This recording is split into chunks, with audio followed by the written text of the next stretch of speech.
Good morning, everyone. It's good to see you again.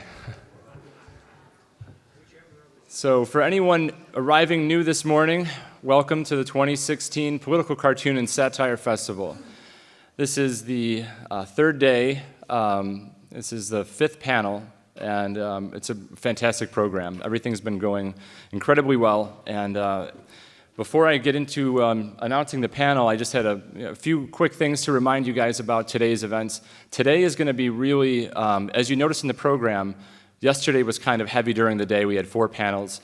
Today we have 3 panels, 2 in the afternoon, and we're encouraging people to really stick around because we have a cookout, and we can visit Rob Rogers' amazing election cartoon exhibit at the Sanford.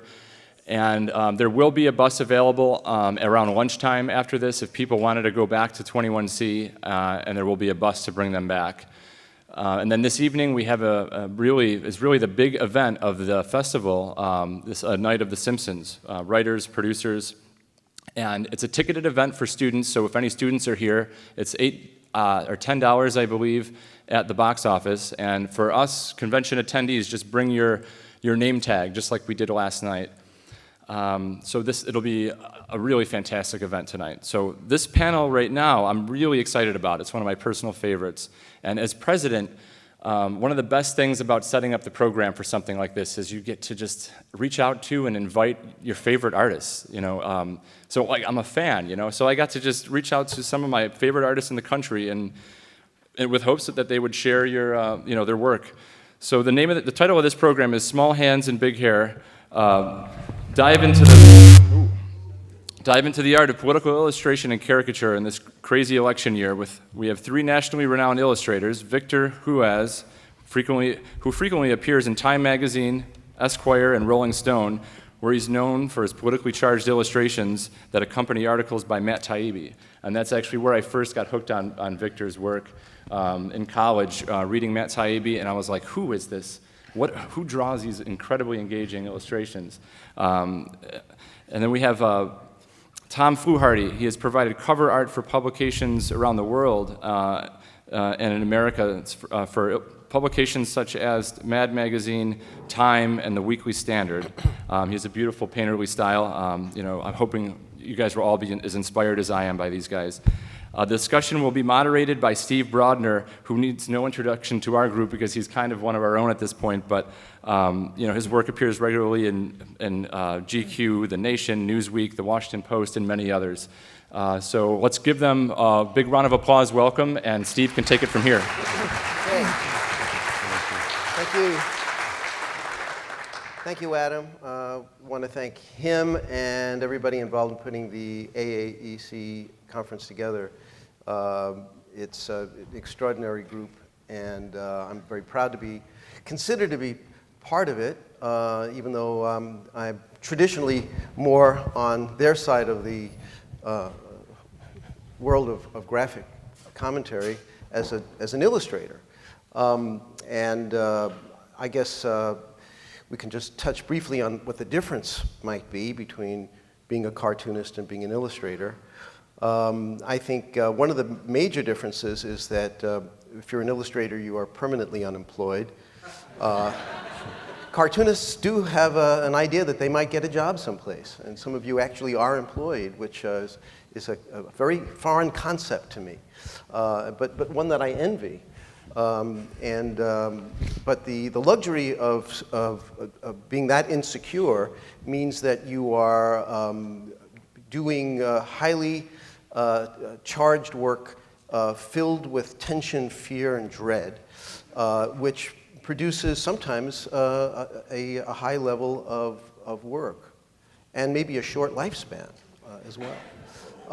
But the deadlines are longer for an illustrator. You are inspired by some of the great illustrators in the world, which includes great painters and people who are not just telling stories with pictures, but also in galleries. So there is that kind of mushy blending crossover thing that happens. But there are a few illustrators who have and are devoting their lives to adding to the political conversation that we're having as a nation and as a world. there are some people who have found it to be a possibility to occupy that space. And that's a good thing. To me, as a failed political cartoonist in the very beginning, I started as a daily guy in a newspaper, to realize that I could come back to New York, set up a studio in the Village, and start to look for places to get work as a freelancer, doing a kind of version of what I was doing on a newspaper, with a longer deadline. That combined with a certain development of salesmanship, which is what we sort of need to be, a person who can market his or her work.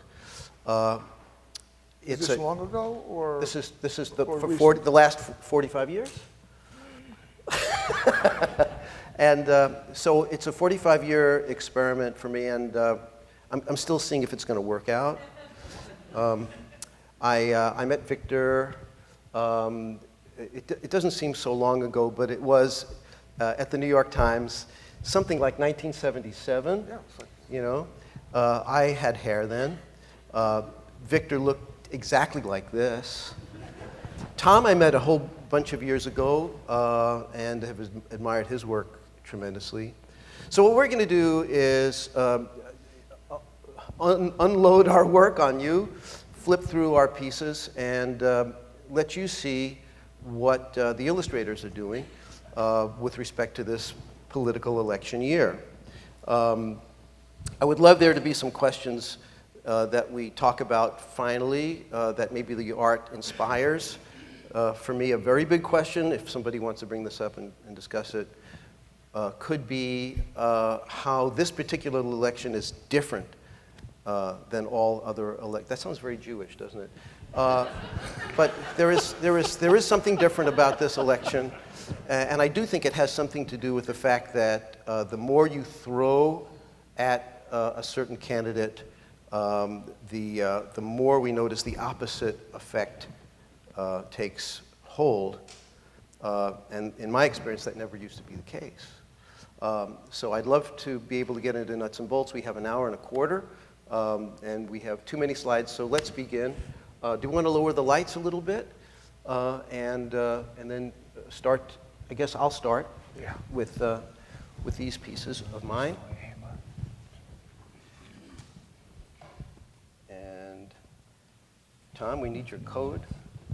Everybody look at Tom's code so you can make sure you can break into his system. Is that your code? Don't be careful, you'll catch a code. The code is David Apatow. All right. So by doing this, There we go. we will see a picture. No, we don't. Go down on the toolbar. This here? That's mine, I think. Yes, that's yours. All right, so mine is here. There we go. All right, now we go to slideshow and play from the start. All right, so here is a, do you think we could lower these lights a little bit? I'm sorry to be a stickler about this. Thank you. I'm being a stickler. So this is what I thought the election was going to come down to, and this was a cover for Newsweek a long time ago, about a year and a half ago. It's hard to believe that Jeb Bush was ever a thing. But this was a Game of Thrones. It's us doing what we all do, which is to find things that don't necessarily belong together and then squeezing them and squishing them together and making it work. Newsweek came back as an actual publication, which is wonderful. Here's another one of our failed candidates. This was for The Nation. Ted Cruz with his forebears and good friends. But you know, I didn't believe he would go as far as he did, but he did pretty well. And here's the king of New Jersey. For The Nation, Chris Christie. It's interesting how all these people who had a kind of an expectation of things happening for them, They had it of themselves. For them, but you know, I mean, these at one point these people felt viable, right? But touched by Donald Trump, these people are ruined for life. We're never going to hear from them again. Although this guy thinks we're going to hear from him again. There's Scott Walker for The Nation. the two versions of Scott Walker. I had what I thought was a better idea for the cover, and they said, okay, you can do that for the inside. And it was this. It was kind of a double caricature of Scott as Nixon. And this I thought was going to be really easy, and I was up till 4 in the morning with this because it's either one or the other. Can you get both? And the answer is almost always no. It's not working.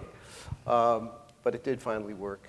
And another cover of Newsweek, and it's the choir about religion and politics, and a Hillary. So I'm kind of this vagabond, itinerant guy.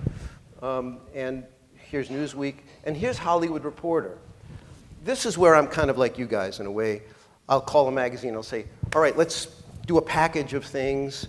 Let's think about how we can make a grouping. So it's like a tree, and I make all these little ornaments for the tree, and I send the magazine, I send the art director maybe 7 or 8 ideas. I say, pick your top 5. And so that's how these things get born. So when things get a little slow, I'm really writing and pitching. And I usually have 2-3 pitches out there in the ether at all times. And I start with the best paying magazines, and then as I get rejected, I go down to the next rung or the next rung. Hollywood Reporter pays pretty well. I bring this up to show you that this was the summer movies, and Ted 2 and Jurassic World has got Hillary and Jeb, and Mission Impossible is Huckabee hanging from a wire.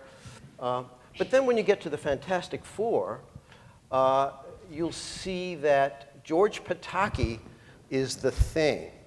Now, who ever paid any attention, George Pataki running for president? But while this was happening, Trump starts to happen. And there is no Trump in here at all.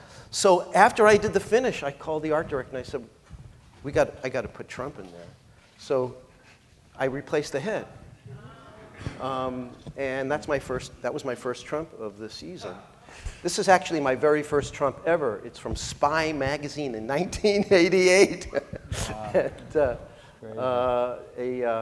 a very early one, but I kind of have the same idea of how to draw him. I'll go a little faster through these. Huckabee for Politico, horning in on Matt Worker's action a little bit, and with his permission, of course. So I wanted Huckabee taking a picture of himself with a selfie stick. But then the article I realized is about his evangelical background, and I said, well, make it a cross. Here's a series on immigration for The Nation. Jeb Bush leading the Crusades. Chris Christie worrying about babies coming over the George Washington Bridge. Always got to put a bridge in there for Chris. Ted Cruz giving the Muslim woman the lie detector test. Here's a piece for Politico, I believe, of Huckabee riding Kim Davis. Remember her? And Giddy App. And Ted Cruz for the Boston Globe, part of another package. I'm not going to show you the whole thing. It gets tiresome. But here he is planting the flag in the Congress by tying things up, and some unfortunate congressman's about to get it between the eyes. People found out about, that's one good thing about what happened this year. People found out about Ted Cruz, who he is, you know, what kind of a human being he is. Became pretty clear, even to Republicans. Channeling Ralph Steadman, Donald Trump, imagining the applauding Muslims at the time of 9/11. He must have been strung out on something, some acid, something like Hunter Thompson. Part of an LA Times package, a deeply personal affair. Too complicated to explain. It's in the exhibit. Okay, thank you. Did you explain it in the exhibit? Yes. Oh, I'm glad. You can tell me later. Here's Bill as a ball and chain on Hillary's ankle. And just before Donald Trump went on Saturday Night Live, which was a pretty unspectacular performance, I did a series of Trump as Saturday Night Live characters for Hollywood Reporter. This is Stefan. Here's Wayne's World. And, of course, as a conehead. For GQ, I did a series of favorite quotes. So one of his early victims was Charles Krauthammer. I never thought I would make Charles Krauthammer to be a sympathetic character, but he is in a wheelchair, and Trump made fun of the fact that why should I be taking insults from a man who can't buy a pair of pants? Which is really, what a sweet guy. You should know right away. Tells you right off the bat. This was a cover of Time magazine that became an inside piece.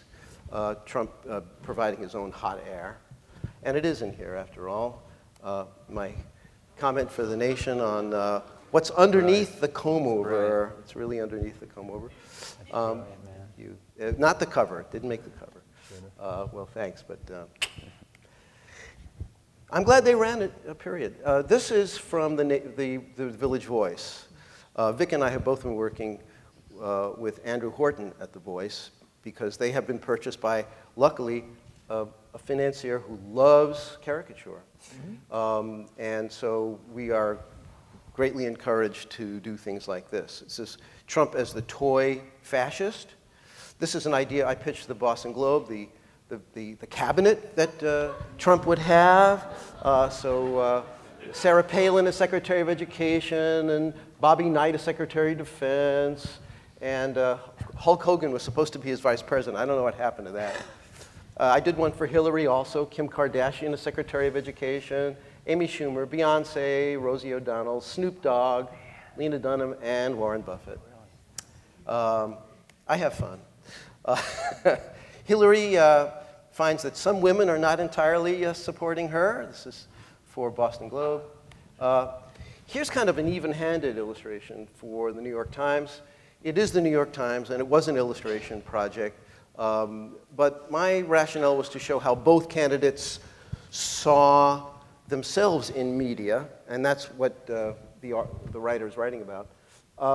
In this one, I had, so on the left side, flowers are coming out of the lenses for Mr. Trump, who was very pleased with himself. But on the right-hand side, I had guns coming out of the lenses for Hillary, because that's, you know, a paranoid person thinks that way. But they made me change it to wagging fingers, which is absolutely cheesy, but it's the New York Times, come on, gray lady. Village Voice asked me to go down to Cleveland to cover the Republican convention, and I said, you know, I'd like to instead cover it from TV, because I did that 4 years ago for The Nation. And I sat in my studio with the TV going, and I had an assistant behind me, and I would just sketch in the sketchbook every 10, 15 minutes, do a picture, tear it off, give it to my assistant. He would color it, and then send it out to their thing, and they'd go on Twitter and Facebook, and I did 150 illustrations in the course of the 2 weeks. And some of them are actually worth showing. Not entirely proud of all of them. This is the way it started. I have more back here somewhere, but this is my first one. Trump's head being a helmet with a big finger on the top, Teutonic outfit. This was another Village Voice cover I did, Jaws. Kind of an obvious idea, but you know, you can have fun with simple things. This was for my convention coverage. Kind of speaks for itself. And also pre-convention. If you remember, Trump was trying to get in with the Jews. So the rationale was to claim that he's always wearing a beaver hat.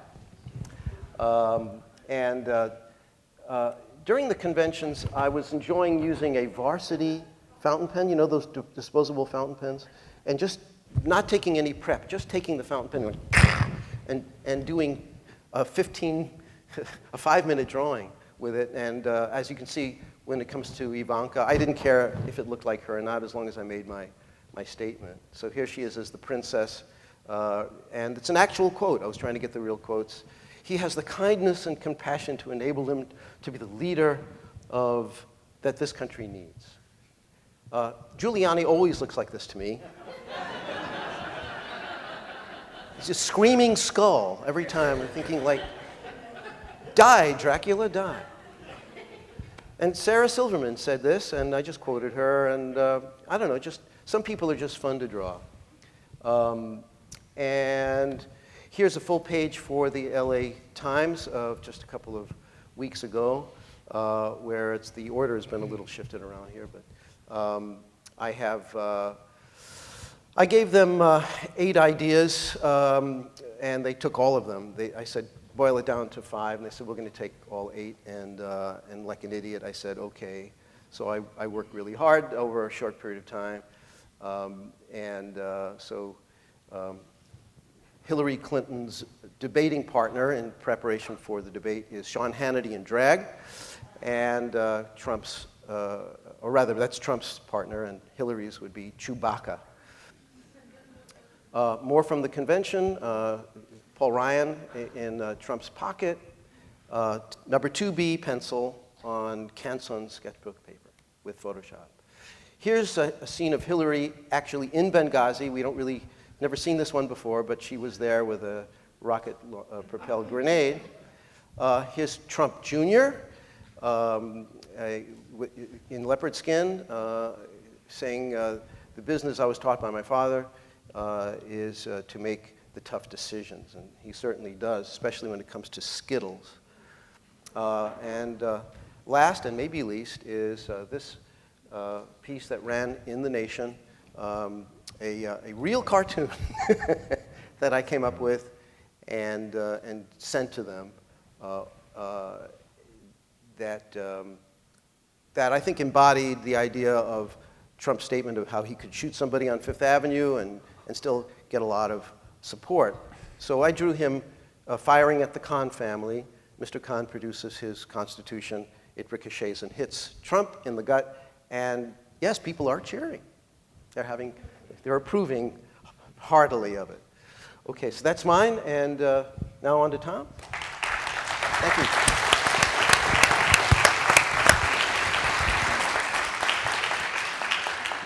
You'll just escape it? Yeah? Okay.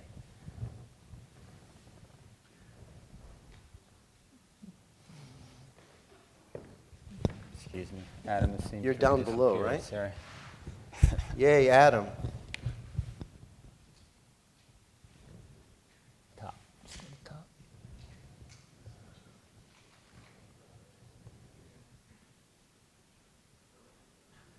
And then take it up there, yeah. It's always good to have somebody knows what they're doing on the computer. Thanks, Adam. Well, this was, I had drawn Bush for Der Spiegel back in, I don't even know what year it was. And it was too crazy, and he was like a sheriff on the globe going, shooting his guns. And he was just crazy looking. And then after I handed the cover in, they said, Tom, that cover is way too crazy. We had to give it to somebody in-house. So my first opportunity to do the cover of Der Spiegel was hijacked, and I hijacked it myself pretty much. And then so after that, he just basically said, if you don't go so crazy, we have a conservative readership. Don't go so crazy, you'll get more work. So at that point, I had been really thinking a lot about portraiture caricature. So I just did this on my own, sort of poking fun at George and his cowboyness. So that was in acrylics. And this was for the Weekly Standard. This was in oils when I painted in oils on deadline, which is not advisable. And I don't know what I was thinking, but the call came in was like, could you do Hillary and Bill as a soap opera? And so at those points, you cancel main events to do that. So I canceled my wife's birthday party. No, I'm kidding.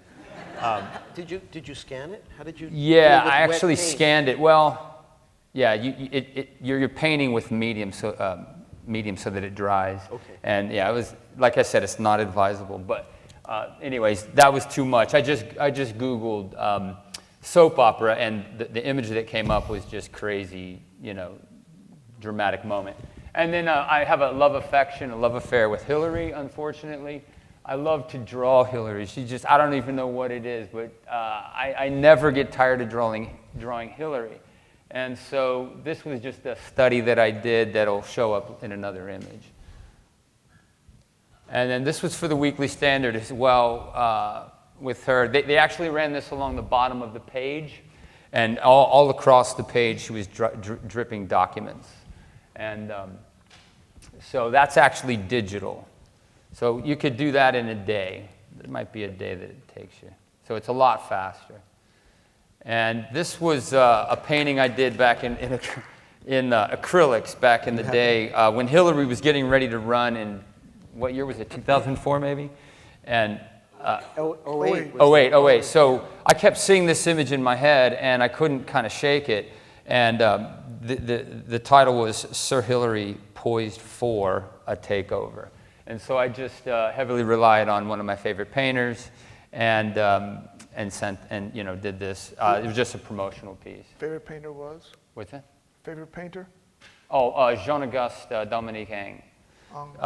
He's a French painter. But yeah, so anyways, this was actually, I submitted this into a Spectrum Fantastical art competition, and it actually won a gold medal, which I was completely shocked. That's not a brag. I'm just simply saying there's a story here.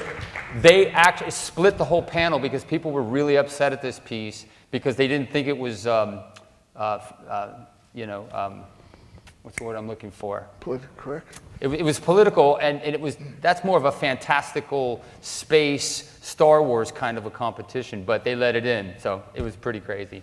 And then this was just something I did digitally before one of the debates. I think this was before Hillary and Bernie's debate, so that's digital as well. And then this was a study for Bill for another image. This is, yeah. So I'll use this in another image, but I basically do studies like this before I take it. This is an image that's sort of what if. So I'm going to actually paint this. This is in the vein of Jackie O and Kennedy. And so I'm going to paint this on November 3rd.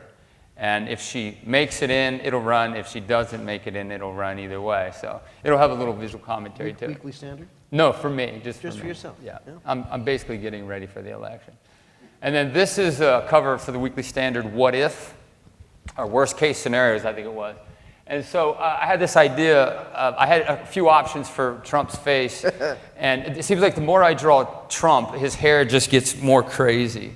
But anyways, I had another face of Trump's, but this one was more pompous and more.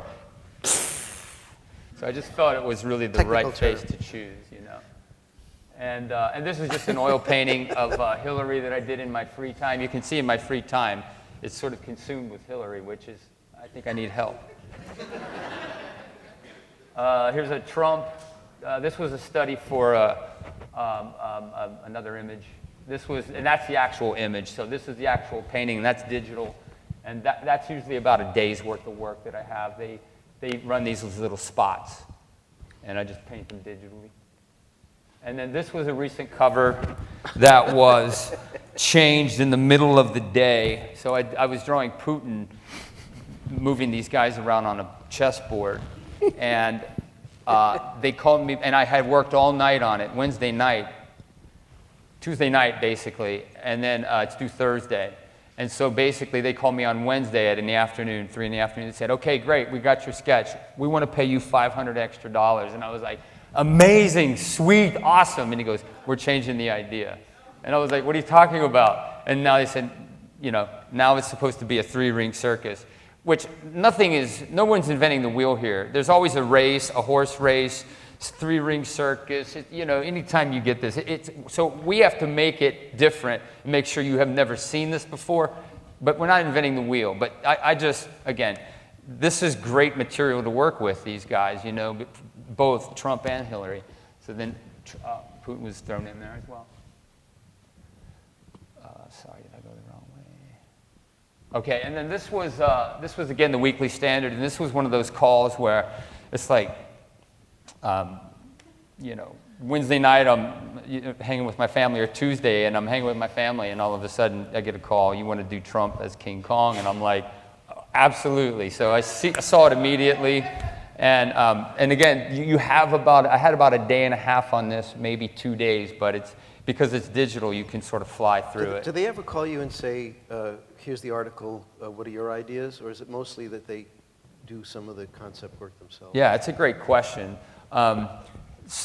Most of the time, the story is sent to me, but I don't really, I don't change the editor's idea. Like we've talked him down a little bit, but usually if the editor has something in his mind, I can't. Right. I know the editor, but I'm not gonna say, here's my take on it. We know those editors. Yeah, right. But they're good. I mean, I love these guys. They're good guys to me, but they don't give me any problems. And then this was Trump, Banana Republic, that is wonderful. Which was crazy. Oh man, totally. And then this was the sketch that I get. So from that, I get that. And again, it's digital, so you can crank it out. This is in relation. This was after Michael Phelps had won his many trophies. I started thinking of Trump, and then so you can see the suction. The cupping. Yeah, the cupping was happening down below the trouser line, and I literally was laughing doing this, and so it seemed to be pretty well received. I think you've left something out toward the bottom. Oh, he's wearing Speedos. Yeah, he does have Speedos on. So. And then this was just a study that I did, just in between. I'll do warm-up sketches in the morning. This was actually a crazy day cover that was off the charts. Like, sometimes you don't have time, but this was again a crazy deadline, and you have to have Trump blowing into this hot air that's sort of balloon that's popped. And so I Google, after I find the face that I want, a few different faces of Trump, I Googled Dizzy Gillespie playing the trumpet, and then I actually did a pose for it as well. That way you can sort of bring in those blowing, exaggerating. How did you deal with the cityscape in such a short... The cityscape is an image I grabbed off of Getty, and then I throw a filter onto it, change it up, and then I paint slightly into it, and then I morph it and twist it. And then the sky is again, it's an image from Getty, and I combine different things together, and then I paint a little bit over top of it. Do you put a filter that imitates oil paint? I don't do that. But you can, right? Yeah, but then you're committing to that look of oil paint, and then it has texture to it. So I don't. That's like, it's like all of a sudden I'm putting something in that doesn't match with everything else. So yeah. there are. What is the symbol on Ted Cruz's balloon? Is that Al Jazeera? What is that? I don't know. You don't know? I don't know. I beg pardon? That's his campaign logo? Okay. Yeah, trust Doesn't it look like the Al Jazeera logo? That explains everything. And then this was Obama for the Weekly Standard. They just wanted him looking pompous, and so this was, and again, this is all digital, but it was crazy. And I think the sketch started there. Wonderful. And then, so I draw traditionally, and then I scan in, and then I paint over top of it. I love the way you plot out your shadows as if they're little characters. You know, you give them little boxed-in borders. Yeah. It's like this is how much shadow this gets. Right. That's so smart. Oh, thank you. And these are various Obamas. Again, this one I cut and pasted. I drew on tracing paper back before Photoshop, and I would move noses and things like that. This was one of my first digital drawings of Obama, which I don't really try to draw digitally. I paint digitally, but you lose a lot. This is just another. This was for the Standard as well. And then I draw the eyes in later. I make them look where I want them to. Another just classic quick drawings, and these might take anywhere from like 15 minutes. And then I'm thinking of superheroes. So I was going to Comic-Con in San Diego, and I decided to create some of these superheroes. So there's Obama's Captain America. Great. And then Billy as the Flash. The funny thing is, if you squint your eyes, you can actually see. That is. Everybody's squinting their eyes. That's pretty weird. So primo. It is there. It looks much better here, too. Yeah.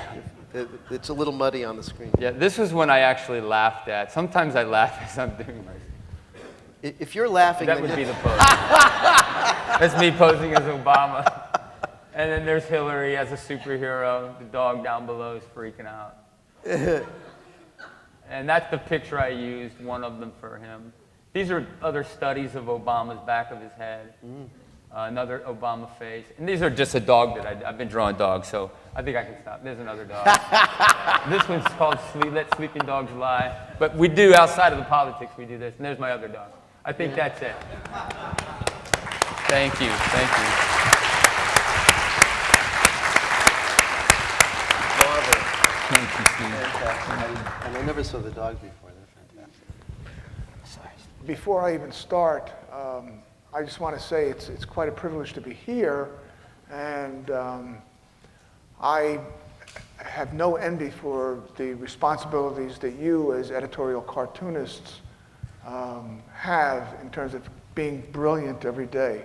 I'm one of those people who comes up with the best answer in an argument 4 hours later, or in my own career, I'm not quick like Steve, so my best ideas are usually 4 days after it stopped being newsworthy.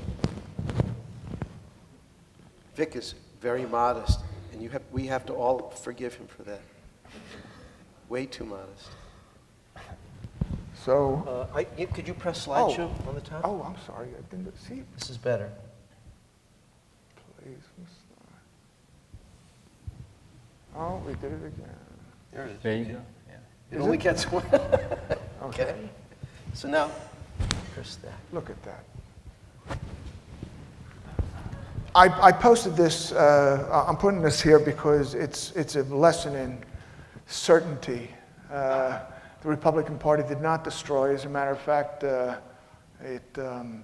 it came on to provide approximately 8 years of complete misery to Obama. But I'm always wary whenever there is a definitive statement on any particular political situation. This is the only one I'll post from my early career working for the New York Times back in the late 70s, early 80s. And this is essentially one of my influences, which was Looney Tunes, Tex Avery, Bob Clampett, and the expression on Reagan is sort of like when Tex would do that. One side of the head is turning this way, and the other side is still looking in the other direction. Genius. After illustrations like this happened, Abe Rosenthal called the art director, John Kaya, into his office and said, he was drawing him like an ape. And John came back to me and said, Abe says you're drawing him like an ape. I said, he is an ape.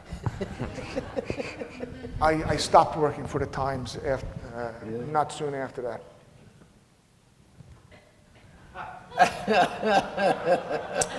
This was a lot of my work has been since a lot of my favorite work has since the mid 2000s has been for Rolling Stone, and we really kind of took off once the first campaign, presidential campaign between for Obama happened, and during that period of time, John McCain started finding religion, and Matt Taibbi wrote a very funny, as he usually does, and biting critique on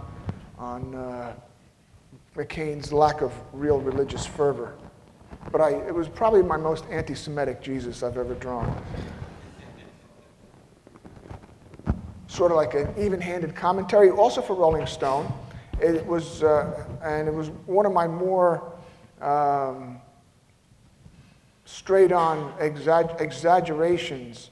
The older I'm getting, the more I'm sticking closer to the script in terms of the faces. I tend to treat them more as psychological studies, so that back when Hillary had mentioned something about ISIS being like an existential crisis, and Matt Taibbi goes, "What is she like Satire or something?" So, and then of course. This was during the campaign that Hillary's first attempt against Barack, and that was pretty much the way I summed her up. I don't like, unfortunately, I hate drawing Hillary. And for a purely selfish, unpatriotic reason, I'd want to see Trump get elected because for me, she's a total nightmare. Can you say why? 'Cause Yeah. I have my reasons. And we've kicked it around quite often. There is no Hillary there. She turns slightly, she becomes a completely different person. She also morphs. There's no substantive person there. So that I feel like, for me, the difficulty in capturing her in a caricature is more a reflection of a psychological reflection on her. Don't you think that it's possible that it's a cause for her struggles as a candidate? Absolutely. Is that it's striking other people the same way? It's like, who are you now? Which is why she's so distrusted. Yeah. That was for both of those. These drawings were for another Matt Taibbi piece on just discussing that first debate, where it was Hillary as the sweaty Nixon, and Barack as the new. He was anointed by Ted Kennedy as like the new John Kennedy, but later on he just kind of just got mashed in the machinations of politics, and as opposed to the original Charlie Chaplin image, I've got pieces falling all over the place. This was something for GQ, and it was called The Debt Ceiling.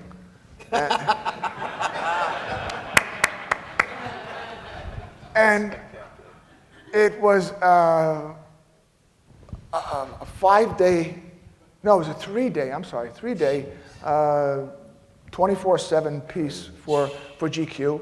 We kicked it around.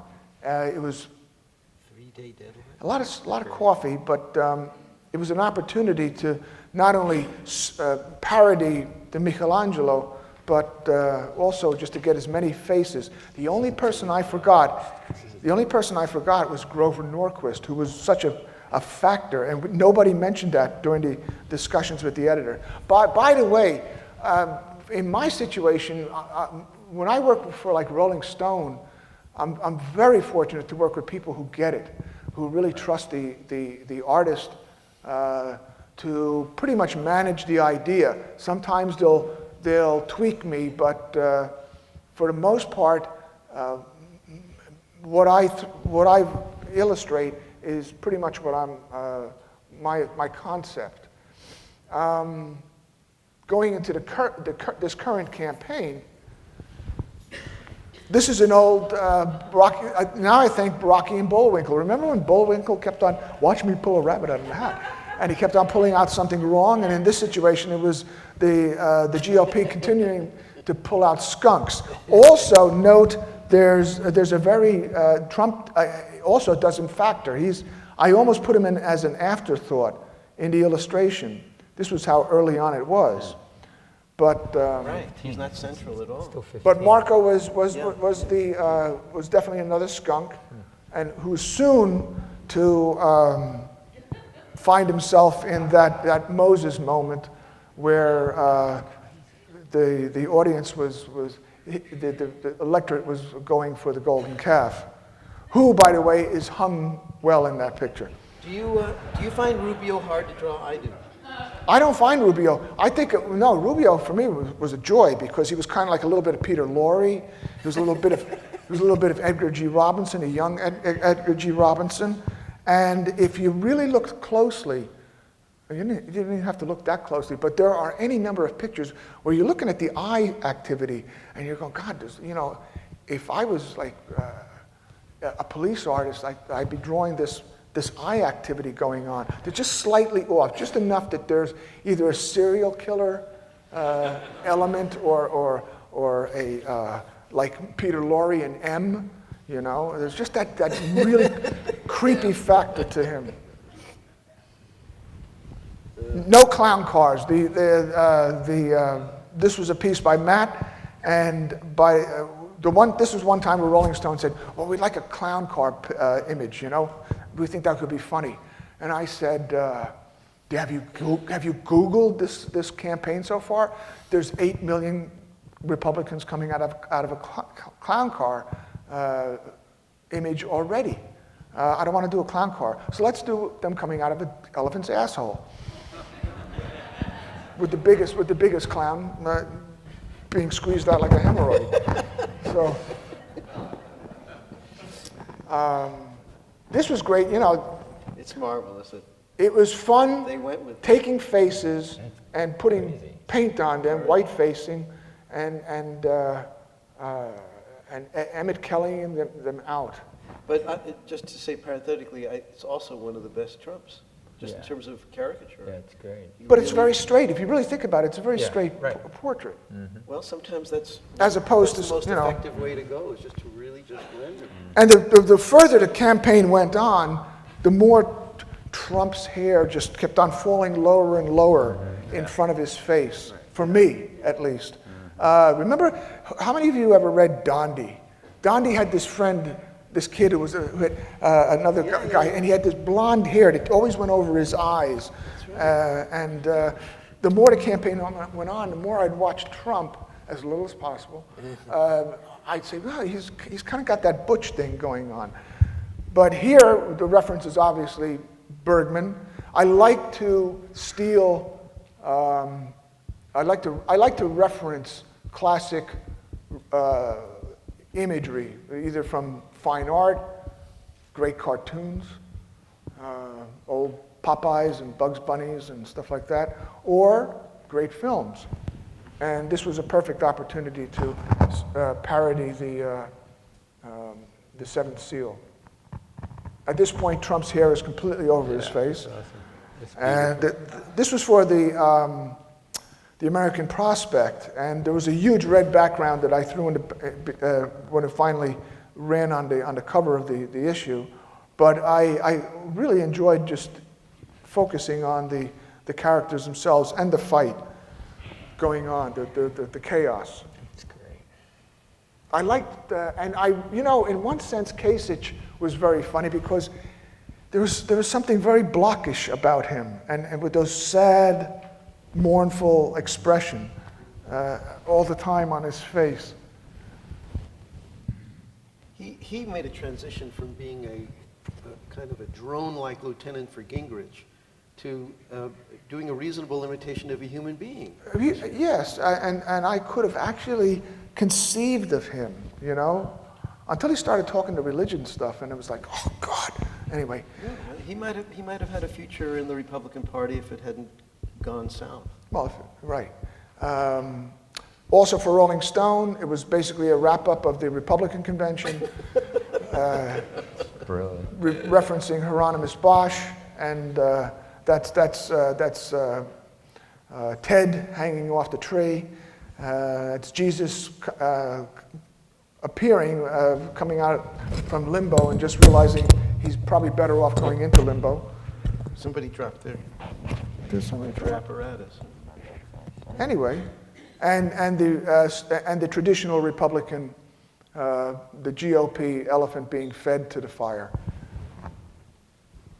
Again, referencing one of my favorite movies, Dr. Strangelove, and there was actually more fun drawing that elephant from behind and getting that gesture almost than doing Donald. Although it was that opportunity to do that, there are those famous pictures of him in a wind where that hairdo gets blown over to the side. And I found this one. I didn't have the original in my laptop, so I did have somebody send this to me, and that was the most current issue of Rolling Stone, which was Matt's wrap-up of Trump. Originally, that poster in the background was solid, and they said, it's competing with him. That's one time that art direction came in and was very handy. And I pretty much thought I'd put it to bed. And they said, it's really competing with him.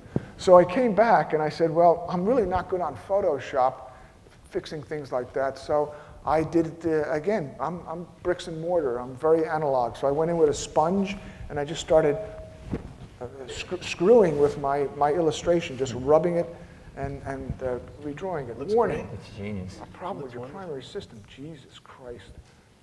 Close it. Anyway. Bravo. Is that it?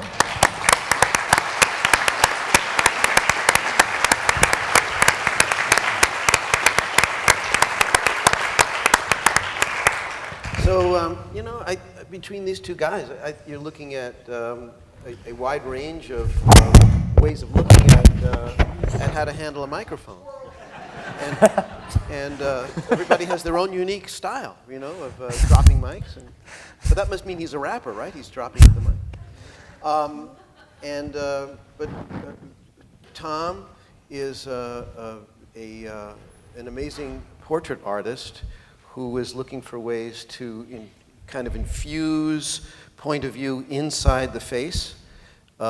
Vic is doing that too, but he's maybe a kind of a classical caricaturist in the sense that he's looking for references all the time that are hoping and expecting that we all have these as a fund of kind of a digital image library in our brains that will enable us to converse using metaphors. Well, we look for that tell. I think, in particular, I think you and I both, we look for that tell in the Google search. Yeah. Just that says something about the personality, Sometimes it doesn't. You could have 15 pictures of Hillary and 5 of them don't look anything like Yes, her. Exactly. this is a very big Again, problem. we're back to that problem. And sometimes Or which Hillary? Yeah, yeah. Sometimes, Yeah. a Hillary from 2000 looks like her then. Yeah. 2004, 2005, last July. You have to pick which era you want to draw. Yeah. Which, Sometimes somebody new comes on the scene and they're immediately in the limelight and I've never seen the person. So I have to Google that person. I've never heard of them, never seen them. And then I got to figure out, well, which picture looks like the guy. And that's really tricky. And you have hours to finish it. And it's, you have to somehow have a sense of you're picking the image that really captures that person because you've never seen them before. Technology Photos technology has not necessarily made our job. It's made it different, but this hasn't necessarily made it easier because there's that element of, oh, you can just jump right on Google, so you can get this job done real fast, don't you think? I don't know. I kind of like to steer the discussion for a few minutes anyway in the direction of where we all overlap. Well, what you do and what we do are shooting for some of the same things. And I don't know if you guys want to join in, but I would really be grateful. I know you're all shy, so it's like very hard for me to encourage you to speak out. Microphone over here. so people can walk up and ask questions. But my sense is that we're all doing this because we want to add to the national debate in some significant way. I don't think any of us are under any delusion, at least anymore, that we're going to save the world, although I think there's always this Thomas Nast syndrome that I've talked about before, where maybe in the beginning you look at people in the past who've been able to have dynamic, amazing, heroic impacts on the world with a single drawing. And then you get to the place where you say, well, it's not really determined how we're going to influence things, but we're in the conversation, we're in the game. And for me, it comes really down to silence equals death, which is the old AIDS activists' slogan. And the choice for me is the choice between doing it or not doing it, saying something or remaining silent. But I'd be interested in hearing your perspective on this year, and if that's changed at all, the idea of what impact we're having, how we feel our role may have changed because of the changing media, or anything else you feel like asking. Do you have any ideas about that? Like how your mission may have been changed or altered? Well, I think the mission has been changed from the standpoint of I've come to really despise media per se. I was on an LHD, which is a fancier way of saying a version of an aircraft carrier last week with the Marines and the Navy. And it was one of the first times I've watched TV in a long time. One of our sons insisted that we get a smart TV about 2 years ago, and it turned out to be too smart for me, so I stopped watching television because I needed 3 controls in order to find what I wanted. So I said, F it, I don't need it, I don't need it. So watching in the mess hall the various television sets, Fox was on, CNN was on, MSNBC was on, it covered the spectrum. And I thought to myself, wow, I'm really glad I don't watch TV anymore. I really hate it. I think media has so poisoned any kind of discourse. It's ratcheted up the emotional element so that when I would be watching any one of these networks, I'd see like 5 minutes of news and then maybe 55 minutes of blather with a capital B. And it was depressing, and it was just filling up space. And it made me so appreciate the old Walter Cronkite days and Huntley Brinkley days where you had a half-hour news. And somehow That's the way it that is. seemed to encompass an awful lot. And if there was a crisis, yeah, they spend a few hours during the course of the day covering a particular event. But now, with this 24/7, it's made our jobs more difficult because things fall out, events. I mean, we had a bombing in New York just last week while I was watching on the boat, you know, and it's not, Steve didn't even talk to me about it, you know. He talked to me about what was going on in Charlotte, and Charlotte will be out of the news cycle as soon as another catastrophe 15 happens. minutes. Oh, something else just happened, you see. That's right, see? So, and Benghazi. And of course, there's always Benghazi. Anyway, so... We'll always have Benghazi. So for us, it's... Yes. For us, it's made the job more difficult, I think.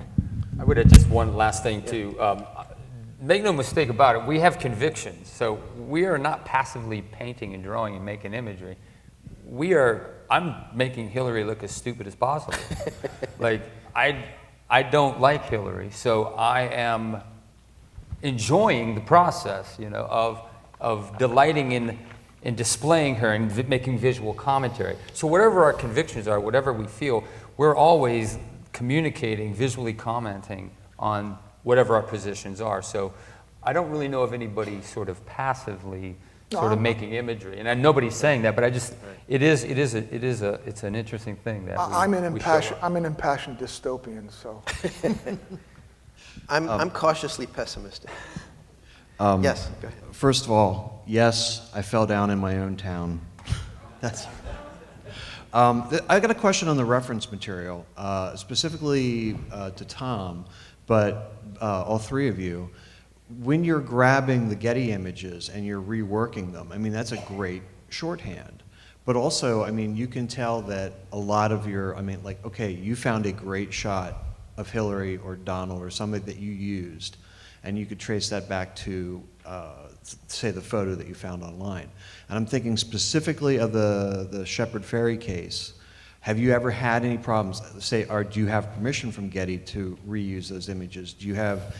Has anything ever traced back to you, no pun intended, where you had a problem because of the original photographer, and this comes about the whole culture of reuse online. And I'm wondering if any of you have had any problems with that and what your thoughts are on that. I mean, I think it was a great shorthand, and you find that perfect picture of Hillary, and you want to use it for a thing.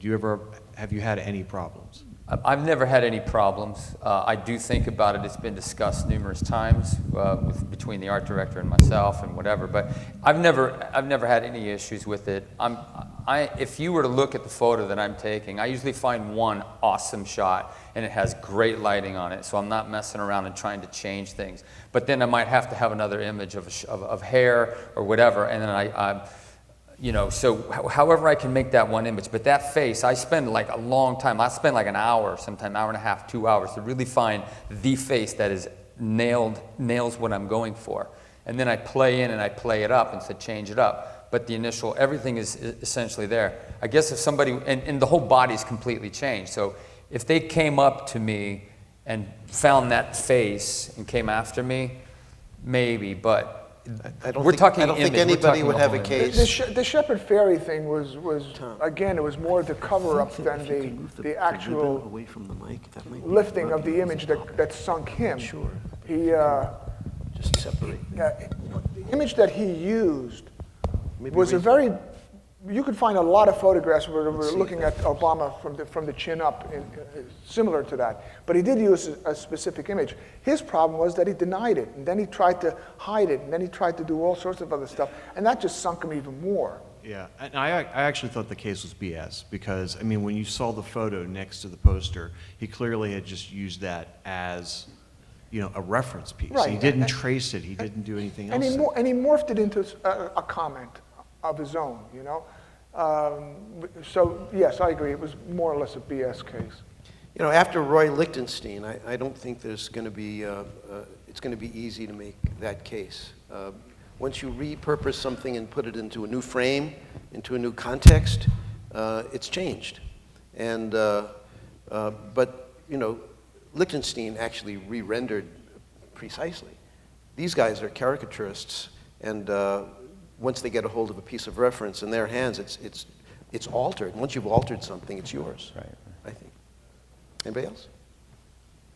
Yeah, my question is also about the reference material, and it's more about the process, the technique. You know, you're pulling from Getty and Google Images or whatever. You find that perfect photo, and maybe it's you know, blue tinged or yellow tinged or something, or you know, the light source is coming from the exact opposite side from maybe another photo that you're pulling for another person in it. How do you work with that if it's not really fitting in with the whole of your piece? Well, when the light sources are in conflict with each other, that's where all those years of studying drawing come in. And you just almost like do a negative in your mind, and you're throwing the shadows in the opposite direction. That's a technical trick. If you look at their work, both these guys, they are showing you in their sketching how they are feeling the volumes of these objects. They're not just drawing shadows and lights. They are actually in their minds feeling and then feeling around with a soft medium, a pencil or pastel or charcoal, how those volumes, that tactile experience is moving into 2D. And if you get into that, then what you're doing is you're pumping that into your photo reference. And it's really this alchemy that's taking place in your brain that responds to years of training. Vic shows up at the Society of Illustrators on an average of once a month, maybe, to do their Tuesday night sketching. And if you're in New York, I urge you to drop around. It's lots of fun. The models are always interesting. Yeah, Tuesday and Thursday nights at the Society we have drawing sessions, and it's right near the bar, right near the bar. which helps in the drawing a lot. So Tuesday night is naked people. What is it, $15? Something like that, 15, yeah. All right, and you're there all night with 70 people, and they're terrific. There's a lot of camaraderie and mass support, and then people like Victor show up, and you can see how poor you are as an artist. No, But he's you know he's actually, sometimes you're not drawing the model, you're drawing the other artists. Yeah. But if you follow him on Facebook, you'll see those pictures. Everybody should friend everybody here and look at Vic's pictures from the Society, and it shows what we're talking about. It's not that connected to photo reference. It's as I said, this alchemy that comes. And I teach illustration at School of Visual Arts, and I say I'm not going to grade you guys on talent. I don't care about talent. I say I care about sweat. It's all about the sweat. And if you and there's no problem that you're ever going to have in illustration that you can't solve with extra sketching. And it all comes from that, and there's no shortcut. And it's not in the Google, I'm sorry, it's not in Google image.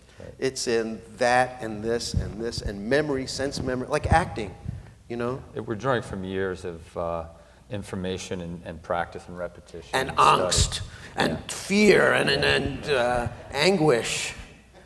Speaking of anguish, here's Cal. Yeah, so thanks you guys for coming. This is really, really great. Really enjoy it. So actually, less of a question, more just a little story that I think you guys would particularly enjoy.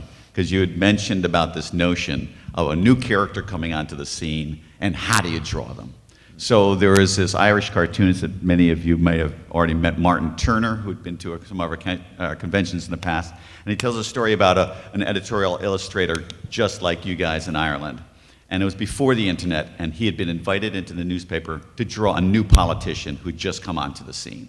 So he goes, visits the editor, and the editor gives him the full lowdown on this character. And the artist says, I'm ready, you know, just get me some photos, and I'm off. And the editor says, well, we don't have any pictures of the man himself, but we've got one of his brother.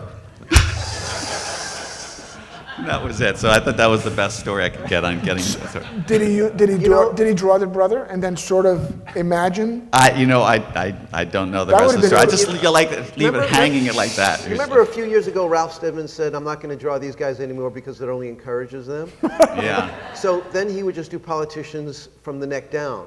He would just draw them without heads, and then the head would be just, you know, Yeah. Ralph's hit with the loaded brush.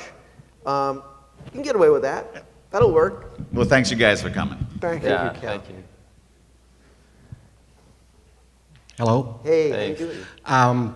First of all, I'm so glad you guys are here. I love your commentary, and I've always thought there should be a Pulitzer category for your type of illustration. My question is, do you ever get an assignment that reflects a point of view that is the opposite of yours, and Yeah. it's just too juicy to turn down? Not any longer, but there was a time in the past before people were wise to my game that I get calls from conservative publications. But after a while, I used to say no so many times. I would feel really, really uncomfortable.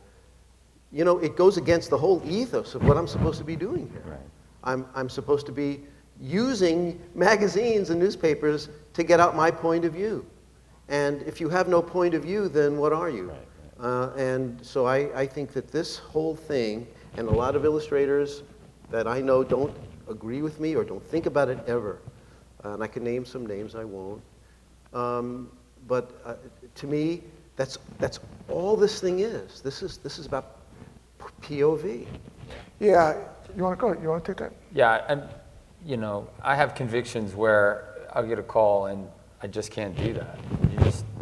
It's not, like Steve said, it's not who I am. And I don't care that even if it's juicy, like it represents, it's Or if me. it's a lot of money. Yeah, it doesn't matter. I mean, I can't do certain things, and I've turned people down magazines that just go against who I am as a person. Are there some magazines that you flat out would not work for? That we flat out wouldn't work for? Yeah. Absolutely. Well, yeah. Unless they me, called yeah. you with an article that you were okay with. You know? Except they wouldn't Yeah. call you with an article, you'd be okay. Yeah, but sometimes a magazine might be, you might not agree with the magazine, but the article, the story could be something juicy, but that isn't conflicting against maybe a conviction that you have. You see what I mean? So it's not that you're looking the other way, but sometimes there's a place for that you're not slamming somebody that you might really care about. Like You know what I mean? if a libertarian magazine called with a story about the military-industrial complex, I could see myself doing that. But that's because there's an overlap. Generally, there isn't. There was, I'll give a case in point, just recent, The Village Voice. They were running an issue on the former police commissioner Bratton, and they kind of threw it to me to do all the illustrations, the cover and the inside pieces as well. And it was, there was an opportunity, it was based on this report that came out that said, well, since 2011, there's been no, this broken windows policy has made no impact. And I read the story, what they presented me with, and then I kind of like looked online and was reading more about the commission itself that was that had done the study. And I came up with a great idea because I like Bratton. I've met him. I think he's an incredible leader, had been an incredible leader for the NYPD. And I said, you know, guys, yeah, since 2011, just letting you know where I stand. I'm going to do a concept, but I'm not going to trash Bratton. So I took the broken windows policy and rather than make Bratton look bad so much, it was more like the emperor. They wanted the emperor had no clothes. Well, I said, what if the emperor was wearing a glass uniform and it kind of like was shattered, and then it's scattered all over the floor, and we've got him just exposed enough. But I didn't want it to be I really didn't want it to be insulting, and I still think I came off with a very solid piece for the cover. The inside piece was great because I parodied Norman Rockwell's The Runaway, and I had a huge NYPD officer sitting next to a very diminutive Mayor de Blasio with Commissioner Bratton behind the counter where in that iconic image. And if you weren't aware of the Norman Rockwell painting that Vic was referencing, his illustration was so good it didn't matter. It was just it was a cycle of pieces that were all A1. Congratulations. It's in the permanent collection now at the Rockwell. They say, well, this is very the Rockwell Museum wanted that piece. Awesome. Yeah. I'm going to ask another one. Could you all name a couple of contemporary illustrators whose work you admire, who isn't on this stage? Who isn't on the stage? Yeah. Well, there's you. Ralph Steadman. These are living people, right? Ralph Steadman. When you're talking contemporary, you mean like current or traditional? Okay. I love Ralph. I love Ed Sorel. I'm a tremendous fan of Brian Stauffer. Anybody doesn't know that name, write it down. Stauffer, one of the most brilliant image makers in America. Edel Rodriguez, another strong political artist. He did the melting Trump face for the cover of Newsweek. I could name a whole lot of Sue Coe, Francis Jetter, Marshall Arrisman, Brad Holland, good conservative. Who is? Say again? Anita Kunz, yes, we love Anita. Barry Blitt, and Present Company. Yeah, I mean, and the cast of thousands. These guys, I love their work, and I mean, I love.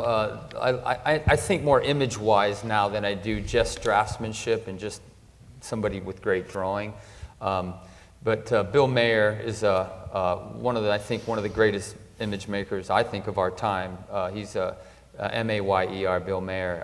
The guy is just a genius, and he's a very humble guy, but he's a great image maker. I've done a talk with showing image making, and he's one I talk about. There's another guy, Pascal. He's a technical master. Yeah, everything he does. Do you know how big those things are, the little gouache things? He's brilliant. He's genius. So, and then another guy, Pascal Campion, who's become a friend of mine.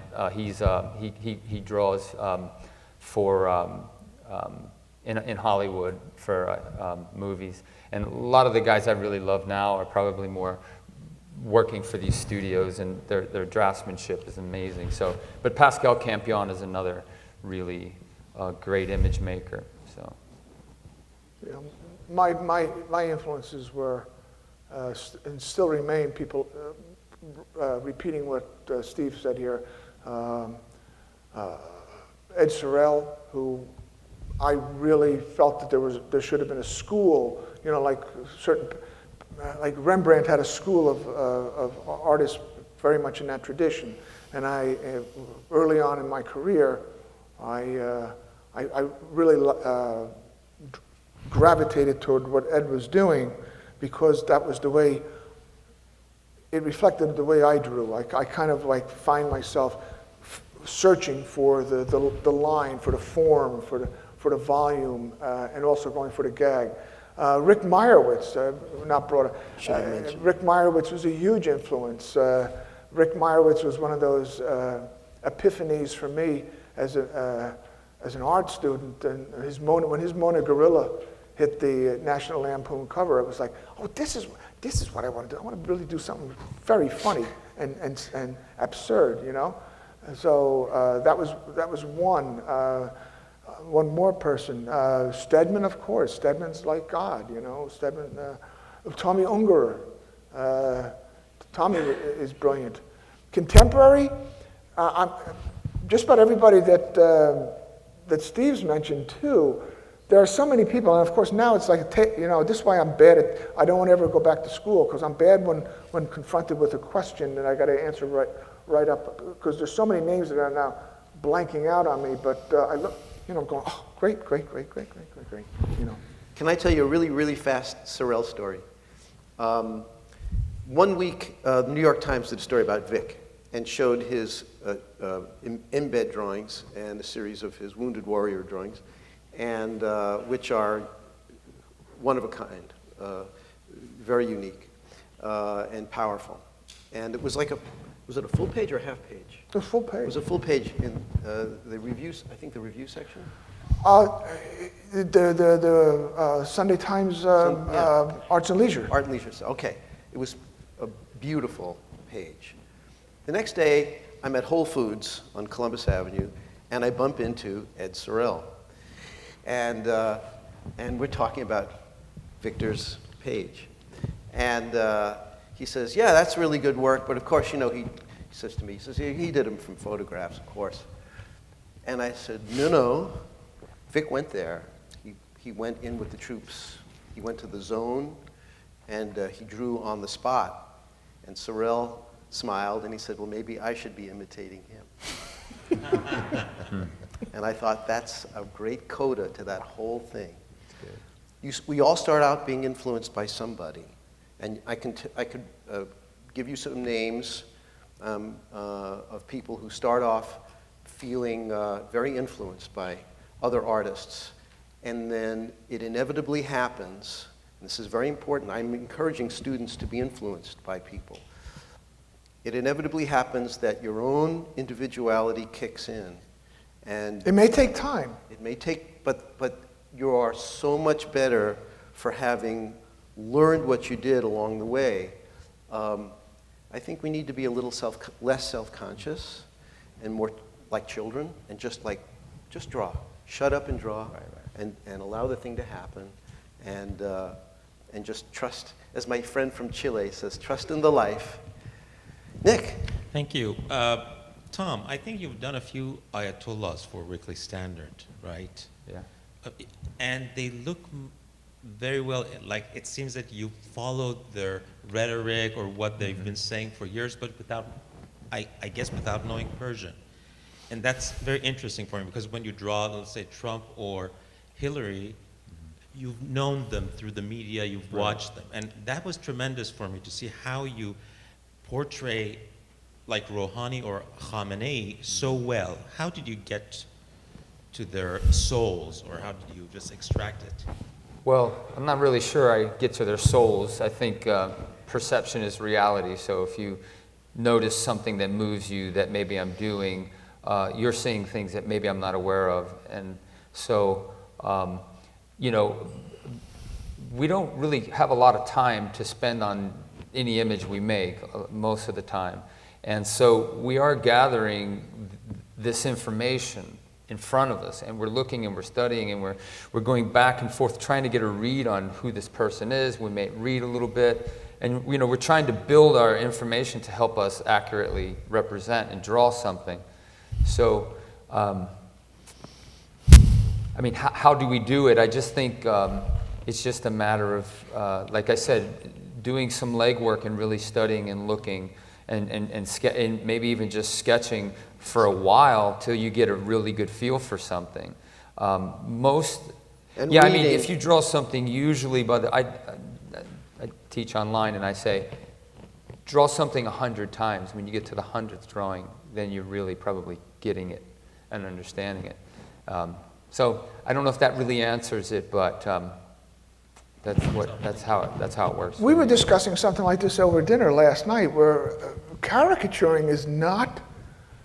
It's not really easy. If you're really trying to get to the personality, if you're really trying to flesh out a personality in a character, there are incredible technicians out there. All you got to do is go to Facebook or go into the web, and there are people who could, except Tom, they couldn't draw him or paint him under a table, but they could draw me under a table in no time. But they don't invest a point of view in their caricatures. They're brilliant technicians, and I think that's what's. I think that's that separation.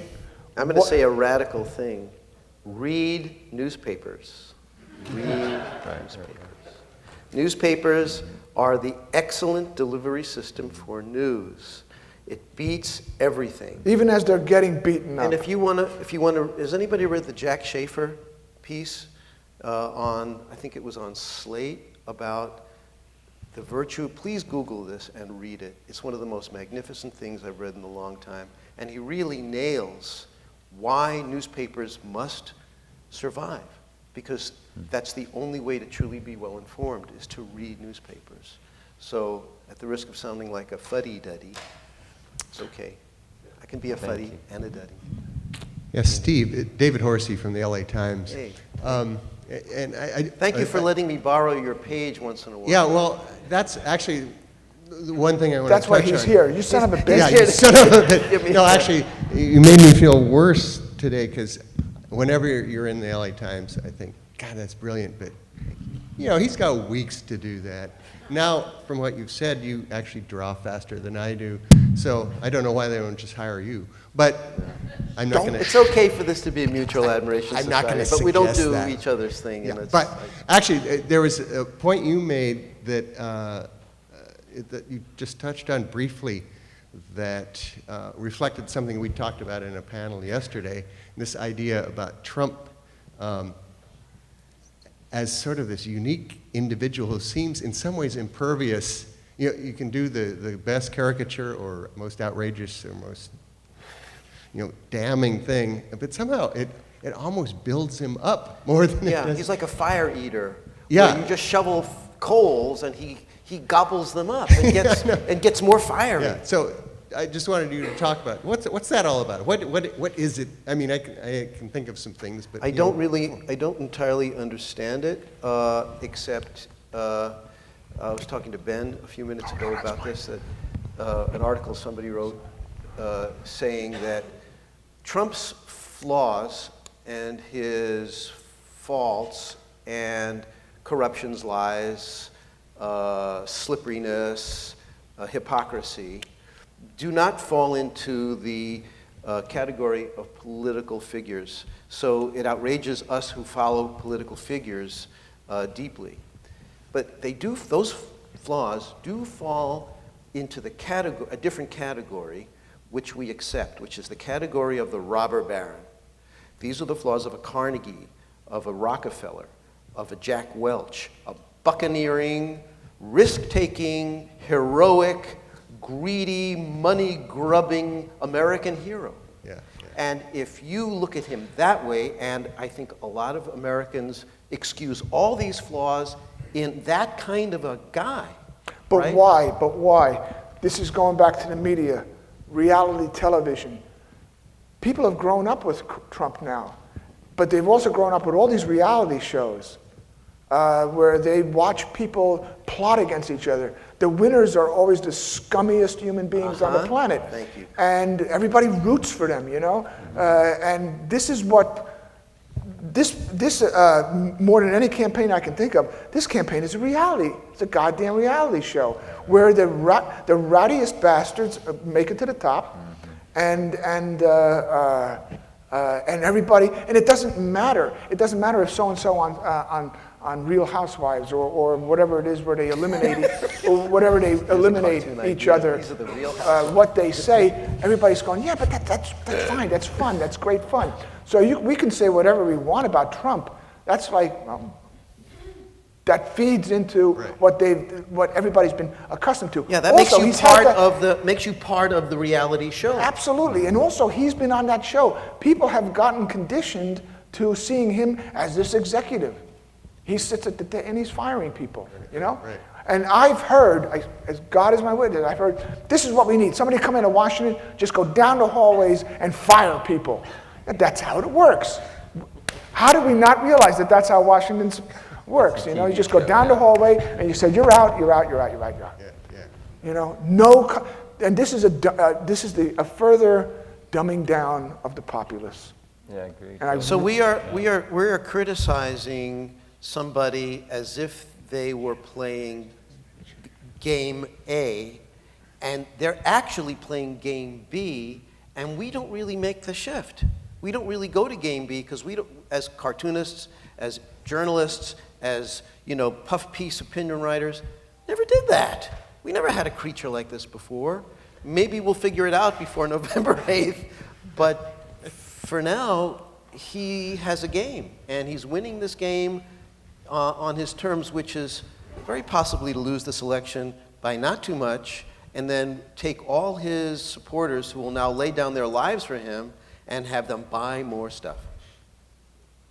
Does that make sense? I think originally he wanted to lose, but just get that media attention enough to just keep his name brand, healthy. And it got out of control. He actually became a viable candidate. What are you feeling about this? Have you had the experience of just throwing the kitchen sink at this and then having I've like been a feeling doing that him you're just constantly. But I think actually shouting into the exactly wind? what you're saying is because Hillary Clinton's flaws are they're conventional political. She is a political. We know that She's a kind pal. of person. Yeah. And I think you're exactly right. The public also sees her in this box, whereas Trump has created his own box. He's in this new box, this mix of the media and entertainment and myth. And so, so it It's really kind of doesn't matter how you draw him. It's just It's like he's that adds Andy to the myth. Kaufman. This is like performance art. That's true. Good. That's- Andy Kaufman. Right? It's like Andy Kaufman running for president. Yeah. It's like I do this, I do this, I do this. You get upset. yeah. Thank you So very what? much. I love it. Yeah. Yeah. No, that's good. I better let somebody else on here. Thanks. I just want to say real quick, at 12:15, the bus, if anybody is going back to the hotel, We're all missing the bus. We will encourage like one or two more questions, but some of you that may need the bus, we have a boxed lunch outside and we'll have time, but you can take one or two more questions. Anyone that needs to go back to the hotel, start getting ready to go back, but we still have a few minutes. All right. Thanks. If we miss the entire bus, can we just find an Uber somewhere? Isn't it like that? It's totally. like, I don't it's care. Totally that. It's totally. I say this, I say this. Sir. You don't like Uh, it? Great. I would like to just follow up a bit on really continue the conversation you were having. 60 years ago, 70 years ago, politics was this serious issues discussed by serious, boring people, and it was the I'm old job enough. of the cartoonists and the illustrators to add a little levity and fun to the thing. But now that the entire process seems to be turning into levity and fun, can the cartoonist actually switch to, in effect, make the message, look, there's actually something serious about this? And is it possible for cartoonists to tell people that things are more serious than they We're appear? finally getting to the most important question of the whole yes, sir. thing, and I would love you guys to talk. I'll try it. and My answer, feeling but- is that irony isn't dead; it just switched sides. And, Excellent. Thank you. You guys have a response to that? Short answer, no. No, short answer, no to the question. I don't know what impact we make, I Raise your think- hand if you're. I'm sorry. Again, going back to that dystopian point of view, I think that whatever we do is first appeals to the people that already are in the same choir. If I do something for Rolling Stone, somebody who reads National Review is not necessarily going to A, read the publication to begin with, B, give a shit what I drew, So, and vice versa, Can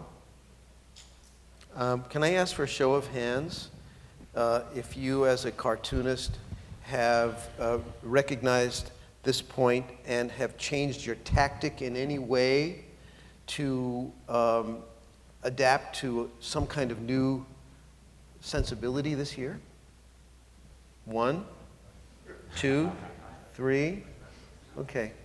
So some people have, and the idea is sort of like recognizing that instead of us being the parodist and the clown, that we actually see the clown taking over elsewhere, and that maybe our job is to use our tools as communicators to introduce some information into the experience of journalism. I really like the idea of infographics. I like the idea of, like my GQ series on the illustrated quotes. I didn't change any of the words. A lot of those Village Voice convention pieces where I didn't change any of the quotes, I just illustrate them. To drive home a real thing, and not to make somebody into something else, but just to say, you know, by doing a drawing, you can underline an idea or a reality. It's an absolutely true thing that we're spending an entire campaign without discussing the top 5 issues that are facing America. And those top issues are not somebody's emails, and it's not somebody's hair. And to me, they're climate change, inequality, racism, gun violence, and an electoral system that's destroyed by money, and also gerrymandering. And I think that the nullification Congress, I haven't heard that term very much, but it's what Congress? 6 years of the Republican Party stopping the United States government from functioning. Why doesn't anybody want to talk about this? We are stuck on crap and garbage, thank you. And I'm waiting for the debate. Maybe Hillary might mention one of these issues, and look for some actual discussion of policy. But we're very driven by clicks and ratings, and that's one of our big problems. David? Thank you for a wonderful presentation. I enjoyed it very much. In a related vein, do you ever find yourselves becoming too shrill as a result of your personal convictions, or because you are alarmed increasingly about what could happen in November? And if so, do you find that you have to constrain yourself to be more persuasive, or constrain yourself for aesthetic reasons? Too shrill?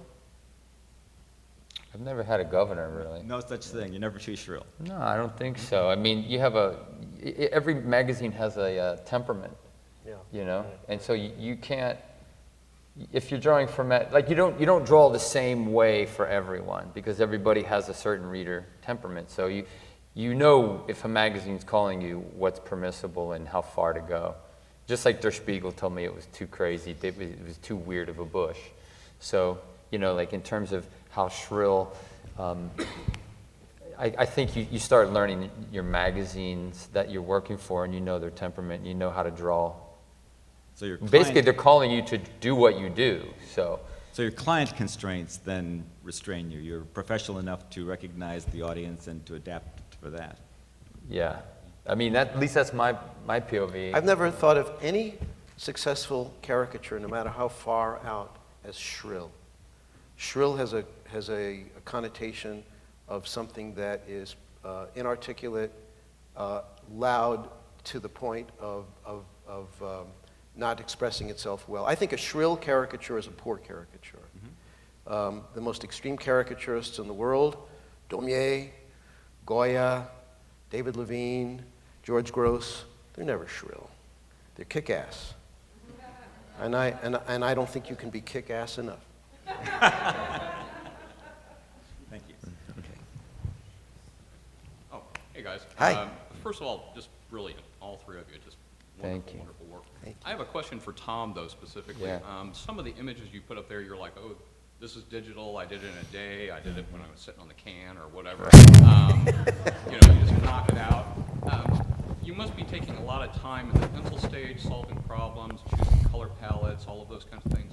How much time are you putting into, let's say, the pencil concept stage before you go to the final art on the digital piece? Yeah, I mean, I don't really, I know have people work in different ways. I have a friend that will submit 5 ideas, 6 ideas. I get briefed. I know about what they want. Sometimes there's a sketch for me, but sometimes not.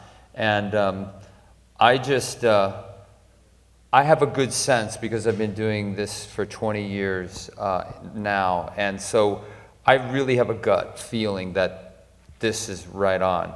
And so I don't present 5 different ideas because I can't believe in none of them. I believe in one, and when I submit it, it's based off of the collaboration and the brief that it's really going to work.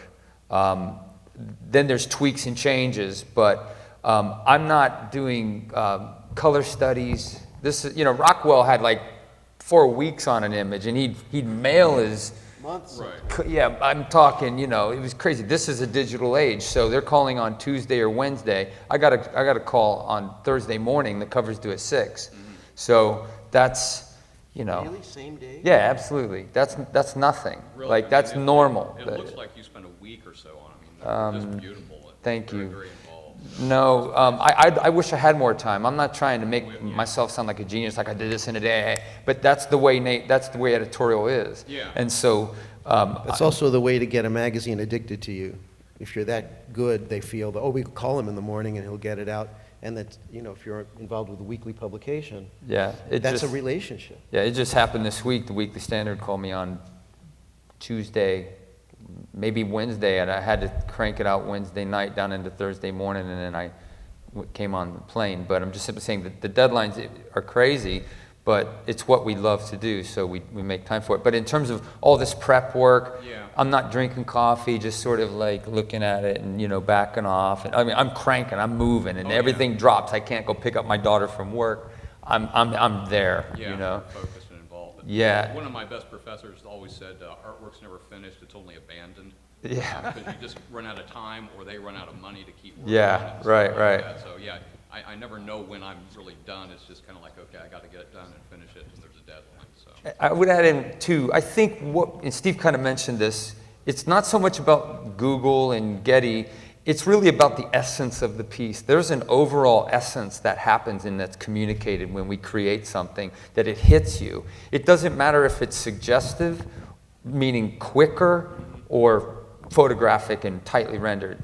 It has to have a life to it and an essence, an overall powerhouse, kick-ass piece. It has to communicate like emotion.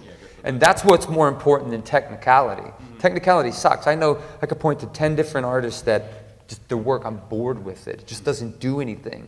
But these guys, I see their work and it moves me. Like, I'm moved when I see their work. So there's something beyond technicality, beyond preparation, and it's really a matter of just raw skill, rapidly firing, going crashing into a deadline. It's a combination of the brain, the eye, and the heart. Yes, you can put all those things together. Sure. Some people just have the eye. So Cézanne said that about Monet. He said, he's only an eye, but what an eye. So if you don't mind, we'll have just time for one more question to give people a chance to have lunch. Sure. Given the state of print these days, do you find your client list growing, shrinking, or staying about the same? Client list for me is it's like a bathtub where the water is pouring in and pouring out at the same time, and you can take a bath if you're judicious about it. But we're losing magazines, we're losing ad space, we're losing illustrations. A lot of magazines are still in business, and they don't use illustrations anymore. People I used to work with just don't use illustration. How could you have a magazine without illustration? Sports Illustrated was called Sports Illustrated because it had a ton of illustrations in it. And look at a Sports Illustrated the past, 10 years. Bloomberg News, Bloomberg Magazine, right? No illustrations in it. Business Week. So, but on the other hand, Peter Barbie buys Village Voice. Turns out he's a big fan of what we do. That opens up. Win McCormick just bought New Republic. He's a big fan of what we do. That opens up. The Nation has a terrific new art director named Robert Best. Big fan of what we do. So it's like Grand Hotel, people come, people go, nothing ever happens. But in this case, a lot happens. But you stay functional as an illustrator if you are aware of all these people, all these machinations. There's no more Gawker. All right, let's take care of that. Then suddenly BuzzFeed is coming up, and the ProPublica is buying illustration. All this stuff you're just processing all the time, which means it's okay to be an illustrator as long as you never get to bed. I'm glad he said that, because really we need to be at least two, three people. Keeping yourself active in the social media, that used to be a job of an agent, and once upon a time, I'm spoiled. For the first almost 4 decades, people were calling me, and I'm not a pitcher like Steve is. It's not my personality, so I'm kind of screwed. You're a power hitter. You bat cleanup. I bat cleanup. I think it's also diversification. Like, I'm not just sitting around waiting for magazines to call. It's one part of what I do, but I'm always thinking outside the box about, it's almost like Microsoft. Where do you want to go today? Where do you want to go tomorrow? Where do you want to be? What do you want to do? So I paint and do different things. Editorial is one area. So you have to think outside the box. There are a lot of markets out there. Yeah. As a student of mine said, fire in all directions. So as things diminish, other things expand. Yep. And just be available to those new things and adapt. And I think we're going to be fine. Just I worry all the time, and that's good. It's a good note to end on. We're going to be fine. And everybody give a big round of applause for these guys. Thank you.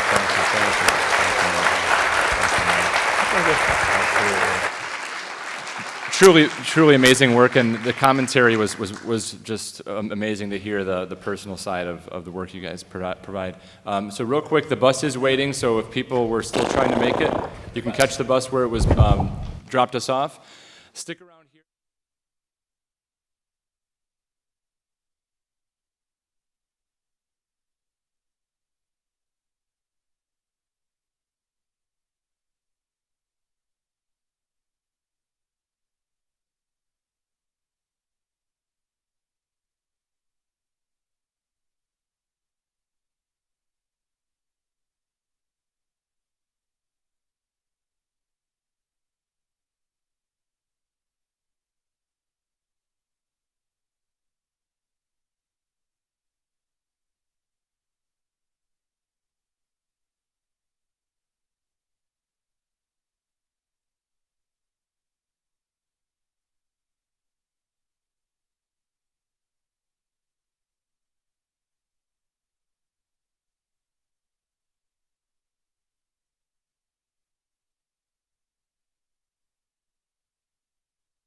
For those of you who are joining us for the first time, this panel, because I know there's students, journalists, and people in Durham that have come just for this. My name is Adam Ziglis. I'm the editorial cartoonist for the Buffalo News, and I'm president of the Association for American Editorial Cartoonists. So welcome to the 2016 Political Cartoon and Satire Festival. We are honored to be here, and we are co-hosting this festival with our partners at Duke University. And this is the third day and the third panel of the day, I'm sorry, the second panel of the day, and it's been a great program so far. A few housekeeping items. After this panel, we have a half an hour break, and we encourage attendees to stick around. There is going to be a cookout at the Sanford. We'll walk as a group to the location, and during the cookout, we'll be able to view Rob Rogers' excellent exhibit featuring many of our colleagues' work, roughs, originals, and prints. And it'll lead right into tonight's big event at the Page Auditorium, which is a night with The Simpsons. We'll have writers and people involved in producing The Simpsons. And Page Auditorium is really right by the quad, or by the where we're doing live cartooning. That was the back end of Page. So we have a great remainder of the day for programming. So a few comments I wanted to make on this panel. Since I'm president, I'm involved in crafting the program for the convention, and I truly wanted it to be a reflection of the year we had in cartooning and the locale. You know, you give it a local flavor always. And we were very fortunate this year in our decision to stay, because there are three big front burner issues, hot button issues, that happen to be also local issues to North Carolina. One of them, the presidential election, became an important issue here because it's a swing state, for the first time in a while. It's becoming more of a swing state. A second big one we've seen the last couple of days, the unrest in Charlotte and Tulsa, but mainly Charlotte in North Carolina. That made our panel yesterday so relevant with on police brutality. And I would argue this panel right now is really probably the most relevant panel we have in the program, and honestly it was the first one scheduled in the program. So I think I'm looking forward to a really thoughtful discussion. We have great panelists, and I'll go right ahead and sort of introduce the panel. It's called Bathroom Banter. It's a hard look at North Carolina's House Bill 2 controversy through the lens of satire, featuring Charlotte's own Pulitzer Prize-winning editorial cartoonist Kevin Sayers, who's drawn dozens of cartoons on the issue. Also featuring, let's welcome Kevin.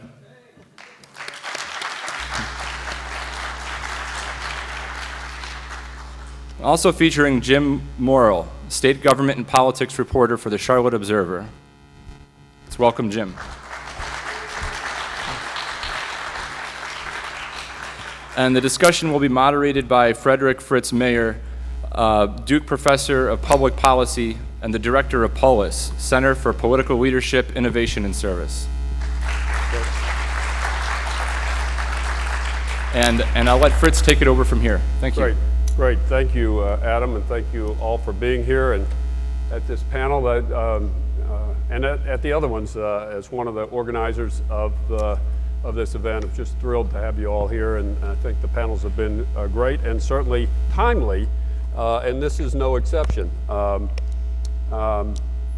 We're once again focused on Charlotte.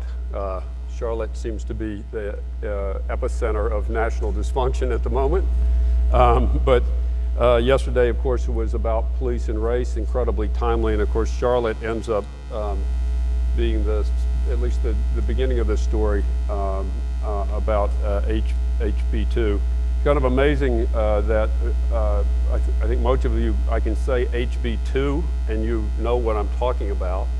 An ordinance in Charlotte that has sort of become a major issue in North Carolina and gotten the attention of the nation.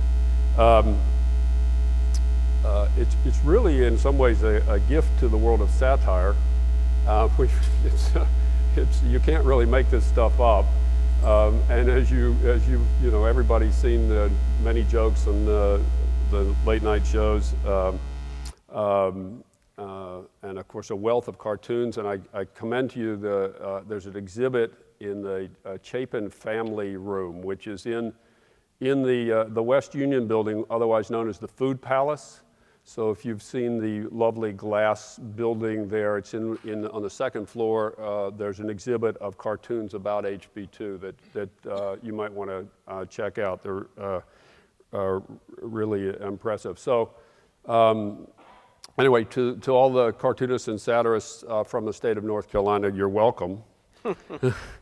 But it is, of course, a serious matter for many people, and we should note that if you're transgender, or for that matter, a gay person in North Carolina, this is a kind of threatening moment, and so it's something to be sensitive about. I won't go into depth at all about the politics of this because we have Jim Morrill, who is much more attuned to it. But I think the basics from the ordinance in Charlotte to the legislation passed hurriedly by the state legislature to the backlash, including many withdrawals of businesses, investments in North Carolina. It's sort of amazing that right now the Republican Party is completely dug in its heels on this issue, and nothing seems likely to move it before the election, I think it's fair to say. But last week something really important happened. Bruce Springsteen left and no one cared. Businesses left and that was kind of bad, but it didn't do much. But when the NCAA and then the ACC pulled the basketball tournament out of North Carolina, now we're getting serious. So as it happened, I was in a meeting in Charlotte last week with something called the North Carolina Leadership Forum, and I was in a room with many of the leaders of the Republican Party, and it was quite interesting to watch them as their phones melted down when the ACC withdrew. So anyway, it's a super hot issue in North Carolina. We envision this panel as talking not about the merits of the issue. For the record, Duke has taken a very strong stand on this, and so the Duke's position is clear. They've issued a statement that Duke deplores in the strongest possible terms HB2. And has been very clear that it's opposed to it. So we're not here to debate the merits of that, but rather to talk about the politics of this, the way in which it's exploded in North Carolina, and particularly how cartoonists, including our own Jim Sayers, have dealt with or are dealing with the issue.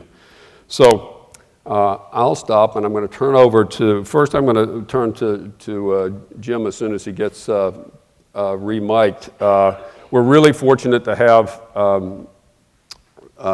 two people with a combined more than 60 years experience at the Charlotte Observer, if I did my math correctly, Jim Morrill, who is really one of the most knowledgeable and acute observers of North Carolina politics, who's been at, I think, the Charlotte Observer since 1981 and covering politics since 1987.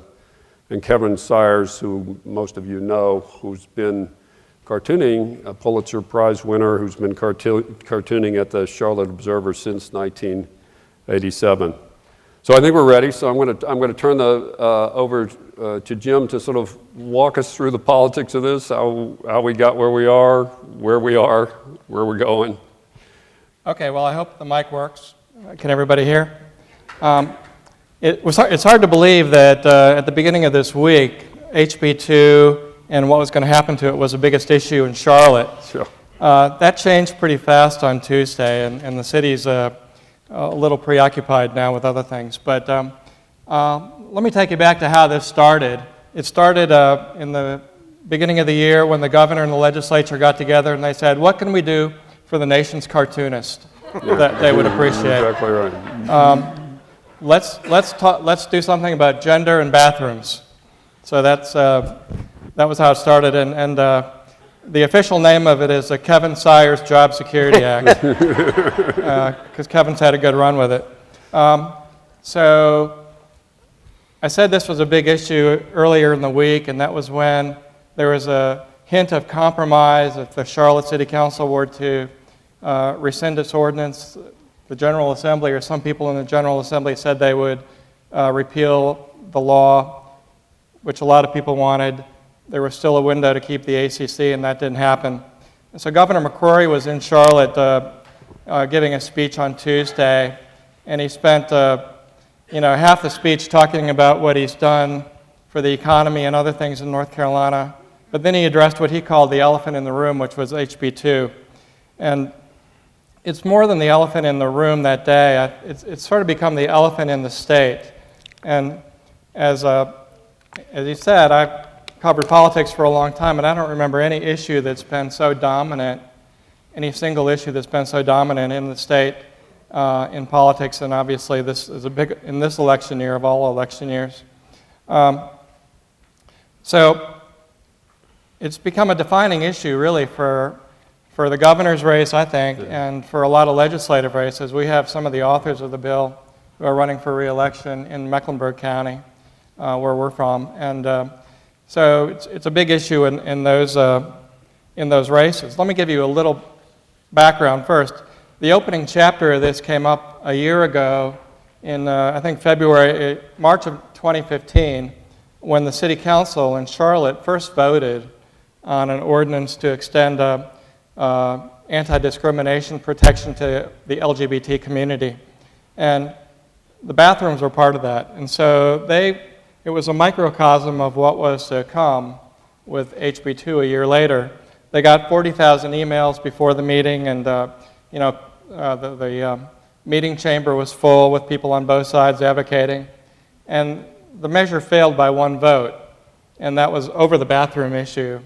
And so, flash forward a little bit to the election, and there were some different people elected to the city council, and so it came up again in January of this year with a new, more sympathetic city council ready to vote on it. And so we knew this vote was coming up, and so did the Republicans. And so there's a Republican legislator from Charlotte named Dan Bishop who warned the city council not to do what they were poised to do and what it looked like they were going to do. He called it a radical transgender proposal.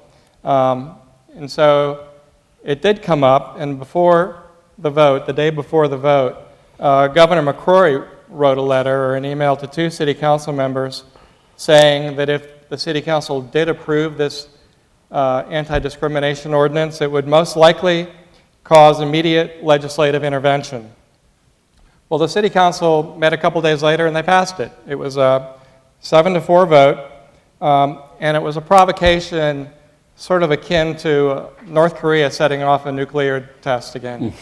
I mean, that's how the Republicans in Raleigh took it, and there was a lot of call for a special session of the legislature, and the governor, interestingly, I think, didn't want to call one right away. He wanted to keep the issue narrowly tailored to the Charlotte ordinance. Well, legislators wanted to go a little further than that, and they did. So on March 23rd, the legislature met in special session and passed the bill that became known as HB2, and the governor signed it a few hours later, late at night. Let me just say, it was always about more than bathrooms, too. Bathrooms is what gives a cartoonist a lot of ammunition, but it's really about more than that. It also prevented cities and local governments from enacting their own LGBT protections by invalidating Charlotte's ordinance and any others like it. It prevented local governments from raising the minimum wage, which a lot of them were thinking about doing. And it barred people from taking employment discrimination claims to state court. And the reason that was a big deal is because it was a lot easier to get those claims heard in state court and acted on. The alternative was going through the federal system in federal courts, which was a lot more time-consuming and expensive to do. Supporters, in addition, have variously called the law a privacy issue or a safety issue, and I'm sure you all have heard about that. And here's the way the governor described it this week. Earlier this week, he said, "It's the national issue. The issue is this: how do we define gender in the future? Is it based on your anatomy or is it based on what you think you are or how you like to express yourself? And that's a common thread with a lot of people who support the bill. They kind of look at the transgender issue as a transitory state for a lot of people, and a lot of them can't get beyond that. So then there was a lot of fallout, and a lot of this was sort of unanticipated. Just to walk you back a little bit, PayPal was the first company that decided not to invest in North Carolina because of it. They just announced they were opening an operations center in Charlotte with 400 jobs. The governor was there. There was a lot of fanfare, stories about it. And then this was about a week later, they said they're not coming. And there were some other groups that didn't come after that, some other businesses that didn't invest. Springsteen canceled a show in Greensboro. Conventions didn't come. There was quite a bit of fallout, and the cost has been put in the millions. The cost of canceled performances and canceled shows. And then, of course, this month in September, as you heard, the NCAA and the ACC decided to pull out their championship games, and that was a bridge too far for a lot of people. And that's what led to the proposed compromise earlier this week, which looked like it might go through, except for the Charlotte City Council decided not to rescind their ordinance, which the General Assembly wanted to do. Even though they'd already nullified the ordinance, they wanted the City Council to rescind it. So there's a political cost to this. Obviously, public policy polling, which is a firm out of Raleigh, found this week that it's causing McCrory trouble. He's losing in that particular poll to Roy Cooper by 6 or 7 points. He trails by 20 points voters who want to see the bill repealed. And among independent voters, which are really important in that race, there's the percentage that wants to repeal is 56% versus 29% who want to keep it. And so McCrory's taken a pretty direct hit in the polls, and I think that's hurting some other people too. It's obviously motivated the LGBT community. They're active, I know, in at least a few legislative races, hoping to make some inroads in the state legislature. And I'll end with that, but I just wanted to share one little code, a request I had from the governor's office this week from one of their press people. He said, "I've noticed that you, along with other media outlets, refer to the Charlotte ordinance as the non-discrimination ordinance, but refer to the Public Facilities Privacy and Security Act only as HB 2. For consistency, clarity, and fairness, you should either refer to both of them by their number or both of them by their name. The name of HB 2 is the Public Facilities Privacy and Security Act." Well, I don't think we're going to start referring to it as that. I think that's a little bit too much of an ask on their part, but anyway, we'll be happy to talk more about any of this. That's great. Well, Sure. It takes a really big label to. Good material here. Well, we'll return, I'm sure, to the politics of this and questions. But let's turn now to Kevin and have you talk about how you and other cartoonists have been handling this issue. Like Jim said, it's a godsend because cartoonists. I mean, it's a civil rights issue with lots of potty humor. And who can resist? And the name of the bill that Jim described kind of describes the problem with it. We're not here to, debate the merits because it's kind of hard to find any. So we're going to talk about the demerits of the bill. The fact that they're concerned about privacy and security are both non-issues, at least to my mind. And so that's how I wanted to approach the cartoons that I did about it, in my approach to satirizing the bill. This was the cartoon I did the day that Charlotte passed their ordinance, because they did so amidst threats from the governor and from state legislators that we were going to do something about this. We're not going to let this stand. And part of it was they're talking about the fact that the privacy concerns. People will feel threatened in a restroom if someone with the wrong anatomy walks in. So this is Charlotte looking at the state legislature saying, your anatomy makes me feel unsafe, because they're just not thinking this through. So I felt like the tactics that the state were using, the governor was using, was basically they wanted it as a wedge issue. And with all the fallout that's come now, they've basically given themselves a wedgie because the wedge issue is on them as they work through this. So let's see if I can figure out how to do this now. You have to advance it this way. All right. That's a long reach for my little arms. There you go. So this is our governor, Governor Pat McCrory, or as I call him in this cartoon, FD Aren't, because the only thing we have to fear is running out of things for voters to fear. So then he was like starting up the bathroom hysteria and stirring that up. And speaking of stirring things up, then the legislature within hours of that did pass their HB2 bill that rolled back the LGBT rights.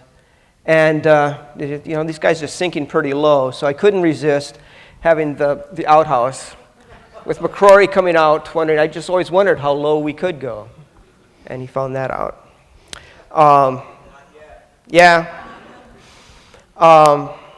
Again, I wanted to get to the idea that the things they were bringing up in objections to the bill, the fact that somehow having transgender people use the restroom that they identified with was basically like a false argument. And the only way they could seem to do that was either by portraying them as somehow threats, as predators. Like if a transgendered woman goes into a restroom, then somehow that's going to be a threat to the women and children in North Carolina, or that they weren't real, that they weren't fully human. And this is the same kind of arguments they would make for, let's deny blacks their civil rights because they're not fully human. Let's deny gays their civil rights because they're not fully human. So now the same thing. Transgender people do not really exist. So there's the source of what they were using. I mean, I just felt like McCrory was a dunking bird and kept going back to the same reservoir of sewage to come up with his arguments. So look, more evidence that Charlotte's bathroom bill threatens women and children. And how are they threatened? This is a scenario that isn't so much a cartoon, it's almost like real life now, is what would happen if a transgendered man had to use the restroom on his birth certificate. I've got to use the restroom that's on my birth certificate, even it says female, but what are they supposed to do? So I felt like the whole thing was just an exercise to stir up people's fears, stir people's prejudices. The federal government weighed in with Obama talking about transgendered use of bathrooms in schools, and McCrory flipped out about that. And it reminded me of the whole, the stand in the schoolhouse door. So this is our governor standing in the restroom door in the schoolhouse with discrimination now, discrimination tomorrow, discrimination forever. But he doesn't even rise to that stature of a George Wallace. He's just very small. And then finally, the first big sports event that pulled out was the NBA decided they would not hold their All-Star game in Charlotte. And that was a blow. So I kind of went to wanted to show the provincialism of HB2. And so I used the American Gothic idea where they spiked the game. This is the Senate leader, Phil Berger, with Pat McCrory. And it was, always a good opportunity to put somebody in a dress when you're talking about transgendered.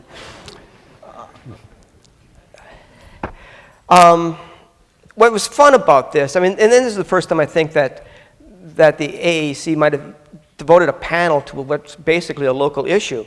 But it was a local issue of national importance when you're talking about discrimination, civil rights, and potty humor.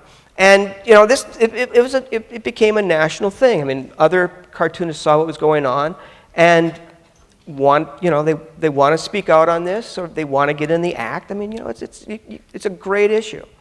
And my colleagues have done some great cartoons about this. It's just wonderful stuff. Like you see it down in the exhibit over there in the food house. But I've got a few of them here, and if I show your work and I've left something out about it, if I mischaracterize it in any way, feel free to call me out on it. All I know is what I read. So this is Chip Bach's cartoon, which is a more of a conservative approach. And so one of the things, so you've seen kind of how someone on the left would characterize this. Well, people on the right have views on this too. Chip Bach's more conservative than I am, and he sees it as government intrusion. So just when you get him out of the bedroom, you've got the government in your bathroom. Telling, this is Rick McKee from the Augusta Chronicle, and again, you've got, the other argument is these people aren't real. So this is, his version of what a transgendered person looks like. And I think it's actually kind of funny. It's wrong, but it's funny. The deodorant strong enough for a man who identifies as a woman, but made for a woman who identifies himself as a man. But that's like sort of the approach you can either take. Like either it's the government intrusion, or again, somehow this isn't a real thing. This is a passing fad. These people don't deserve the protections or the privacy that we think everyone else should have. Signe Wilkinson goes into the issues of privacy. This is a great cartoon. Just everyone checking it out. So that goes straight to the core of privacy. Jimmy Margulies does a wonderful cartoon talking about how North Carolina is treating LGBT rights. With the famous North Carolina barbecue. Steve Sack did a wonderful couple of cartoons. First of all, where's the enforcement in this? If these people are banned from the restroom, how do you check this out? Well, you have to have a hoo-hoo inspector. And Duke University hasn't set this up yet, but. And then he also did a wonderful cartoon on the business backlash featuring our governor. I just thought that was an urban legend, McCrory says. Rob Rogers did a great cartoon, which it goes to the bathroom issue, but then it takes it even wider, because the other issue that North Carolina's been dealing with is voter ID laws and taking people, limiting those rights as well. And so he worked the two issues into one cartoon. The guy says, I'm disgusted with North Carolina legislatures and their bigoted bathroom policies. It's time to vote them out of office. You get to the polling place, white men and women voters only.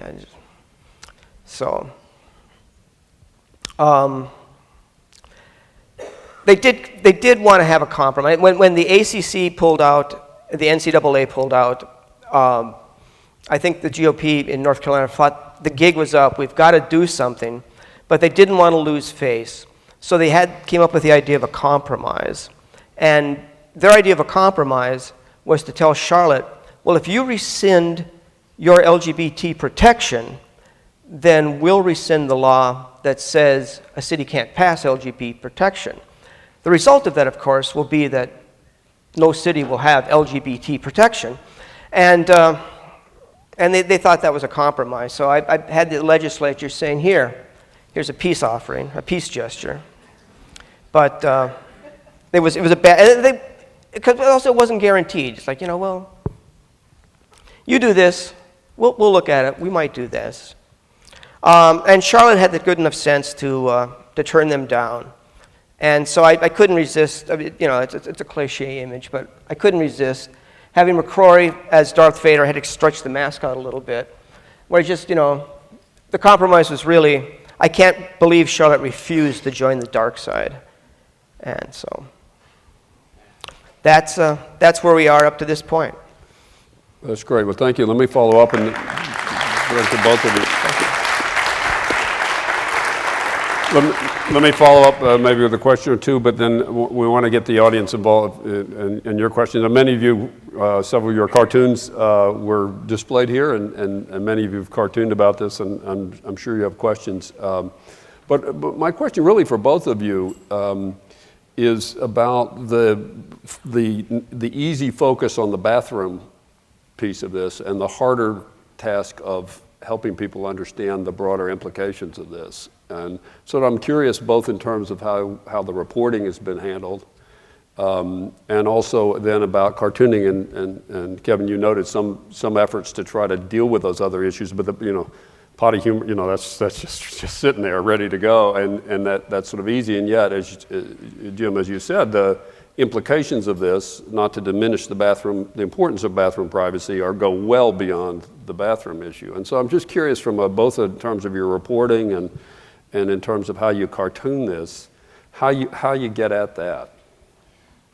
Well, I'll just say that you're right. And a lot of times when we write stories, which is often, I mean, if you count all the HB2 stories that I've written and my colleagues have written, a lot of the other stuff, because the law was so complicated and did so many other things, those things get short shrift. I mean, we rarely mention the minimum wage part of this or the fact that it stripped other local governments from the right to pass these kind of ordinances. And we often concentrate on the bathrooms and the transgenders and the birth certificates. And sort of that's how it becomes a shorthand, and it has become a shorthand in a lot of ways. Yeah, I mean, here's an opportunity to do an infographic like Steve Broderick was talking about earlier today, where you could focus on each part of it. But also, I mean, it's just the bathroom thing just becomes a perfect metaphor for the value of the bill, because it was really something, I believe, that the state legislature kind of created out of nothing, because they wanted something to rally against, and that was the liberals, those ultra-liberals in Charlotte. And so when Steve called it the hoo-hoo inspector, I think the cartoonists have been the hoo-hoo inspectors for this, because this bill was, they should call it HH2. So it just becomes a metaphor for it, and to demonstrate. I mean, there is talk. I mean, people don't realize. First of all, you want to convince people that this transgender thing, these people are real. This is an issue. It's not just trivial. So you do focus on that because this is something to raise awareness about. But then also, I think it becomes a metaphor for the whole value of the bill. So when you're talking about the thing is, sewage or effluent, then you're lumping all those things together into the bill. So the metaphor becomes the bathroom, but the message is that it's all bad. I just want to say that it's not just cartoonists and reporters who kind of focus on the bathroom part. A lot of the supporters of the bill do too. The North Carolina Values Coalition, for example, we get press releases all the time from them, and for them it's a privacy and a security issue, and they focus also on the bathroom part of it, because for them it's somebody of the opposite sex coming into their little girl's locker room. So they take that part seriously, and so they focus on that too. Right, it's the whole, protect the women and children thing that they want to focus about. They don't want to talk about how they've taken away discrimination protection or the fact that they've, made it impossible to raise the minimum wage. They just want to say, look, we're protecting the women and children here. And so that's kind of the tension. You've both talked about the difficulty of compromise in this, the so-called effort to compromise. It looks like we're locked into this for a while, but I'm curious particularly in terms of cartooning, how do you deal with an issue like this where it's really an issue of rights? I mean, it's really difficult to imagine sort of what the middle ground is.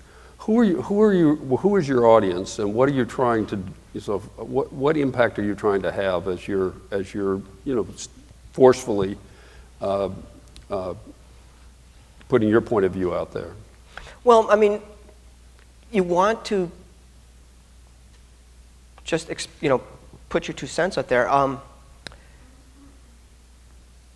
not doing it all by myself either. I mean, I'm doing it in conjunction with our editorial page, columnists. So we're part of creating a discussion in North Carolina and in Charlotte.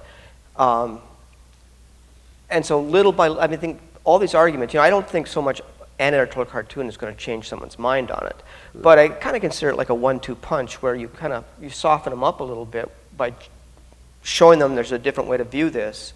In a cartoon, the whole point of humor is to create shortcuts in people's minds so they help them make connections.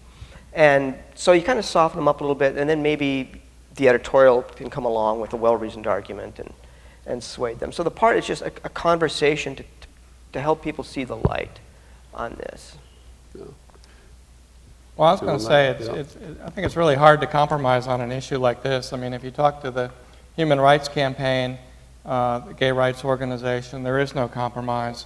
Some people, including people that you know, John Hood, who used to be with the John Locke Foundation, they thought a compromise would be, or they think a compromise would be, doing what was tried for the city to rescind the ordinance, for the state to repeal it, and then have a commission that would meet together for a year and talk about it and set the reset button. The reset button was a metaphor that you heard a lot this week. You know, everybody, after the ACC especially, wanted to hit the reset and sort of start over and then talk about it for a year. So where do you see this going politically? We're obviously not going to. There's no change going to happen before this election. What's crystal ball? Where is this? Is there ever a moment where the Republicans decide to repeal this? I think it'll be in court. I think it'll be decided in court, and there's lawsuits against it right now. And the trial, last I heard, was postponed until next spring, May or June of next year. And you could easily see a court ruling against the law. And then just like they have with several other laws that have been passed, the voter rights law and the elections law, which called for voter ID and some other things. And so I think it's going to court, and it'll be decided there. And McCrory is almost desperate for it to be decided in court, because then he doesn't have to take any responsibility for it anymore. It's like, it's out of my hands. I'm not sure I had anything to do with this, but no, it's in the courts. Well, I'd love to invite the audience both to ask questions, but also to, perhaps from your own perspective, those of you who've cartooned about this, to share your perspectives on how you've handled this. It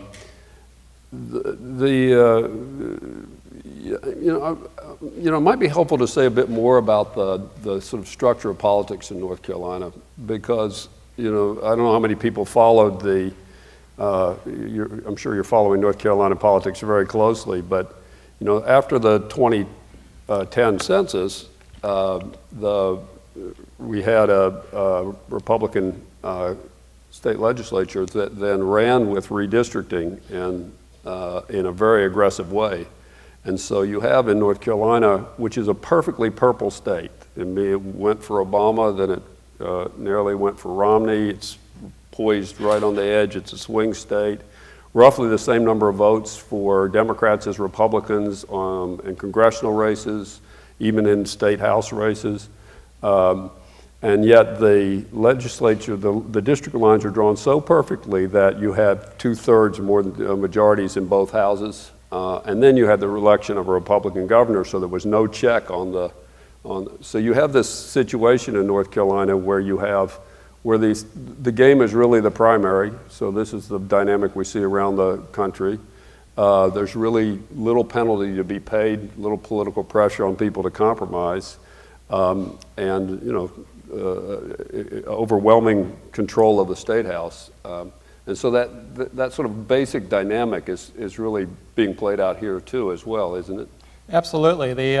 The districts that you talk about were drawn so perfectly that a court threw them out because they said they were drawn with surgical precision, which was the words of the court, the federal judges, to discriminate against African Americans.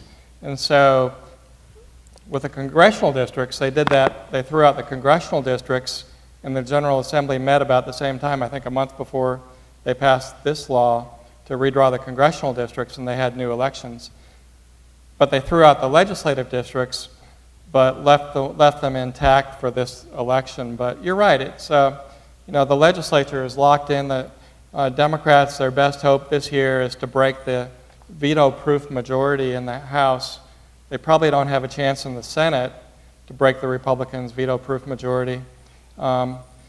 So, they've got, 3 or 4 more years until 2020, until that census comes out, until the lines have to be redrawn again. And that's why Tom Ross and you and your project is trying to get rid of gerrymandering by showing a better way to draw voting districts.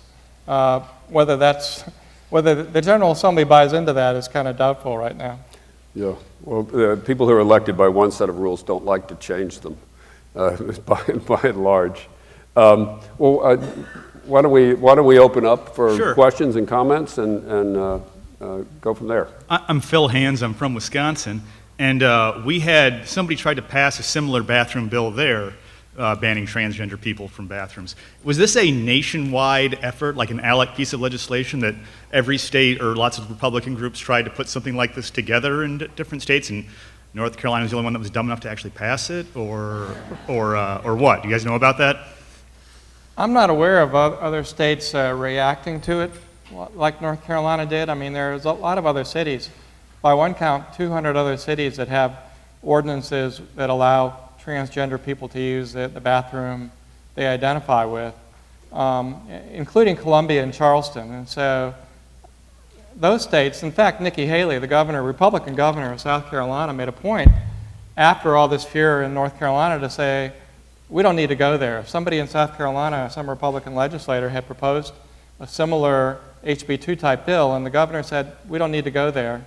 And she had, Pat McCrory is always referring to Nikki Haley as sort of a friend and a model governor. So I don't think you saw the same reaction in a lot of states. There has been a concerted effort, though, to limit municipalities' abilities. So that trend is actually pretty common. So there's legislation in many states, I think ALEC is involved with that does one of the things that this bill does, which is to limit the ability of cities to enact more progressive legislation on minimum wage or a host of other things.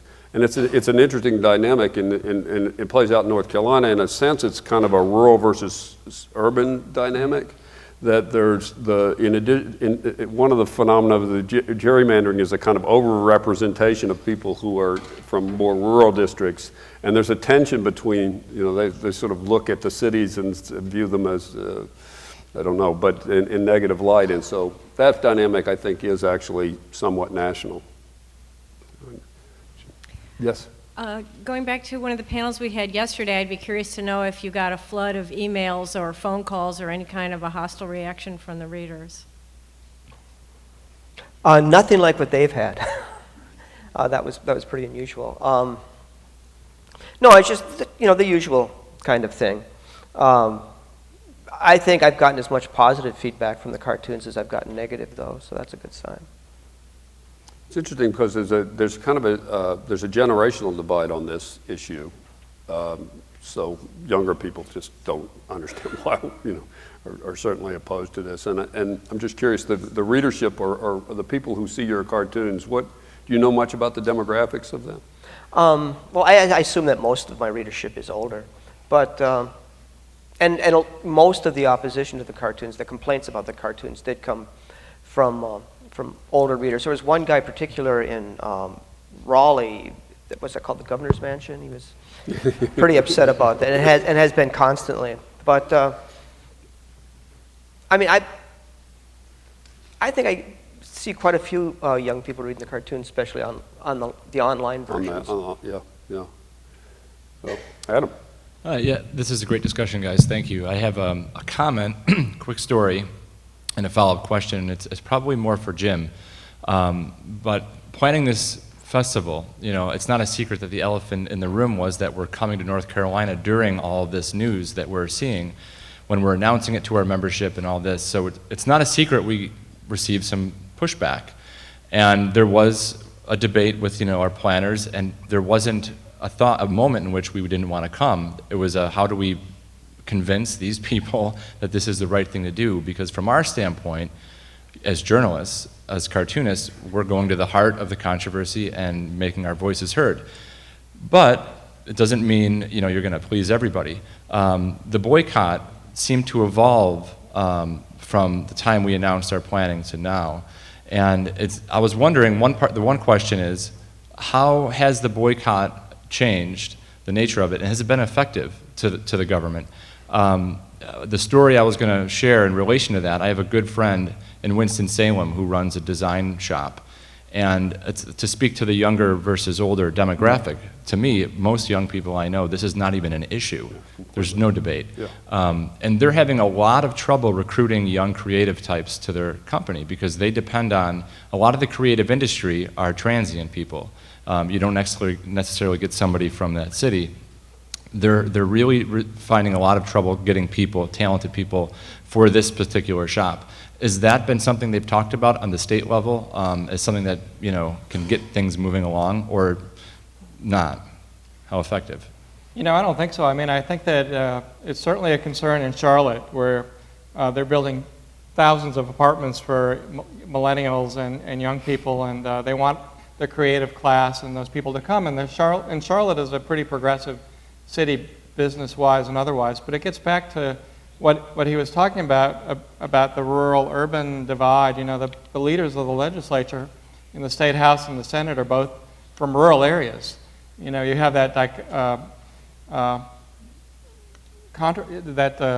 problem in North Carolina where you have the fastest growing areas, and I think that's this way across the country. The fastest growing areas like Charlotte and Raleigh and the Triangle are young and democratic, and the rural areas are red and generally an older demographic. It's like two realities. Almost speaks to the panel we had on the Trump supporters and Hillary. They're just, you know, living in two different bubbles, I guess. And I think to answer the other part of your question, I'm not sure the boycott is having the effect that they wanted until the ACC and the NCAA. I think those were like the big things that happened. Yeah, speaking to that, I'm wondering if there's been public opinion polling. How has that tracked over the course of all of this? I mean, has it changed much since the NBA canceled or things like that? You know, that's a good question. I'm just familiar with the most recent polls that came out this week, again on the governor's race primarily, and HB2 is unpopular generally, and it's unpopular with independents. You know, and I think it probably broke down along the urban-rural split for the most part. Yeah, I mean, it's a majority of North Carolinians are opposed to HB2. You know, and I think one of the, I was talking with a group of students beforehand about sort of issues that they would like to come out of this discussion. It was a very sensitive issue on campus, of course, and one of them was a sensitivity about how North Carolina is portrayed. Because it's easy, you know, from outside to sort of imagine North Carolina as sort of this backward state. Some of the cartoons sort of go there a little bit, you know, alluding to the past. But in fact, a majority of North Carolinians, I mean, yes, it's a divided state, but the majority of North Carolinians think it's a bad idea for one reason or another. Thanks. Getting back to the other issues besides the bathroom issue, there's been a lot of talk about the business boycotts and what that's doing to the economy, but you know, the HB2 is kind of the culmination of a 20-year effort from North Carolina businesses to get rid of discrimination lawsuits in state courts and to curtail, you know, worker discrimination suits and those kinds of things. So I'm assuming it probably had some kind of business support, and then the bathroom issue became a motive to get it through. So where do North Carolina businesses stand on this as a part of the feedback? Is all the discussion of compromise solely about the bathroom, or are the other issues also being addressed? Well, it's interesting. I mean, a lot of the businesses, you know, it's your bigger businesses, the Bank of America, American Airlines, some of these huge businesses that serve North Carolina have come out against the bill. And Governor McCrory, I don't know if you remember a couple weeks ago, he said during an interview that the Chamber of Commerce, the North Carolina Chamber, wrote part of the bill, which the Chamber vehemently denied having anything to do with. And I saw McCrory in Charlotte the next day and asked him about that, what he said about their denial. And he just said, I'm moving on. We're not going to talk about that. You know, it's time to move on. Taking a step too far. So you're right. Some businesses wanted those things about the state courts, and I'm sure about the minimum wage. And So it's not really clear how they got in the bill. I would assume that in this state you have what they call, as we have in Arizona even, family-friendly bathrooms where parents of either gender can take a child and change a diaper, use the bathroom. It's kind of a unisex bathroom. If they have those here in North Carolina, why would there be opposition to transgender bathrooms if you allow them in as well to use, whatever bathroom that's available and identifying as they do with the gender that is natural to them? If you're going to have family-friendly bathrooms, why can't North Carolina also have transgender-friendly bathrooms? That was a question a lot of people were asking. North Carolina is a very conservative state in a lot of ways. I mean, there's look at all the churches around, and a lot of North Carolina, not just the rural areas either, is pretty conservative, and I think that that whole bathroom thing spoke to a lot of people. Are there any statistics on molestations of people in family-friendly bathrooms? I think there's zero. I don't think there's any statistics about molestation of people in transgender people in bathrooms. Yeah. See, Target stores did have this policy. I mean, and people wanted to start a boycott of them for that very reason. So there is, because they had the gender-neutral bathrooms. right, Yeah. right. So there is that tension. Yeah. In Durham, many businesses banded together and just made all their bathrooms gender neutral as a, we don't care, or various things. So you can do that. And what was interesting, when Charlotte's original law was only for public buildings. It wasn't telling private businesses their policies. But that, again, I think the legislature saw a chance to jump in and create some havoc. And this was done in, sort of dead of, they brought the session together. It was really rushed through. And how many people knew quite what they were doing when they voted, do you think? Well, that's a good question. We had asked for copies of the legislation days and hours ahead of time, and I think they probably got it. Well, they were only in session for a few hours that day, so most people didn't see it very early, and so then they passed it, and the Senate walked out. The Senate Democrats walked out of the vote because of the way it was handled. I see Senator Woodard here, so he's nodding. Am I right? He's saying yes. That was what happened. McCrory signed the bill just hours after it was passed, and I sometimes wonder if he had slept on it, what would he have done the next day? What he could have signed it. Yeah, you're right. It'd be interesting to know, actually, if he could rerun this. I suspect he'd just as soon not be where he is right now. Well, the governor of Georgia had a similar thing with a religious freedom law, which was not a bathroom bill, but it was stirred the same emotions, and he did sit on it for a while and ended up not signing it. Yes. I've got another question. Are there hoo-hoo inspectors? Is anybody trying to enforce this law? Has anybody been arrested or anything like that? No. No. And it's just, I guess maybe it's one way to have more grassroots policing. I don't know. You all are inspectors now, and if you see anything, if you see something, say something. Well, it's an unenforceable law for a non-existent problem. So it's exactly. But yet it's at the center of the political fight. It's why Trump, McCrory's running, behind Trump. Most states Trump's running behind the Republicans. So it's having some real bite. I think that and other issues, not the only one. JP? I live in Durham. She actually took my first question, so I'll go to my second one. This is an unenforceable law, so doesn't that make it a crap law? No pun intended. But, See, you can't resist it, right? Yeah. The question I have is that when we were putting this panel together and this discussion, the whole show together, there was commentary from the trans community, from the LGBT community, that they don't see this in the terms of politics. They see this in the terms of human rights. They see this as institutional discrimination against a particular class, which it is, but it's in the disguise of politics. And if the right or the supporters of this law keep giving it away when they say, oh, it's about safety, it's about protecting women and children, well, then let's apply that to, say, gun control and gun safety, and immediately it becomes, oh, no, that's a rights issue. It's not a safety issue. But it becomes a circular argument in this case. And what I'm wondering is, what my next line is. What I'm wondering is, so it's an unenforceable law, but anyway, discuss amongst yourselves.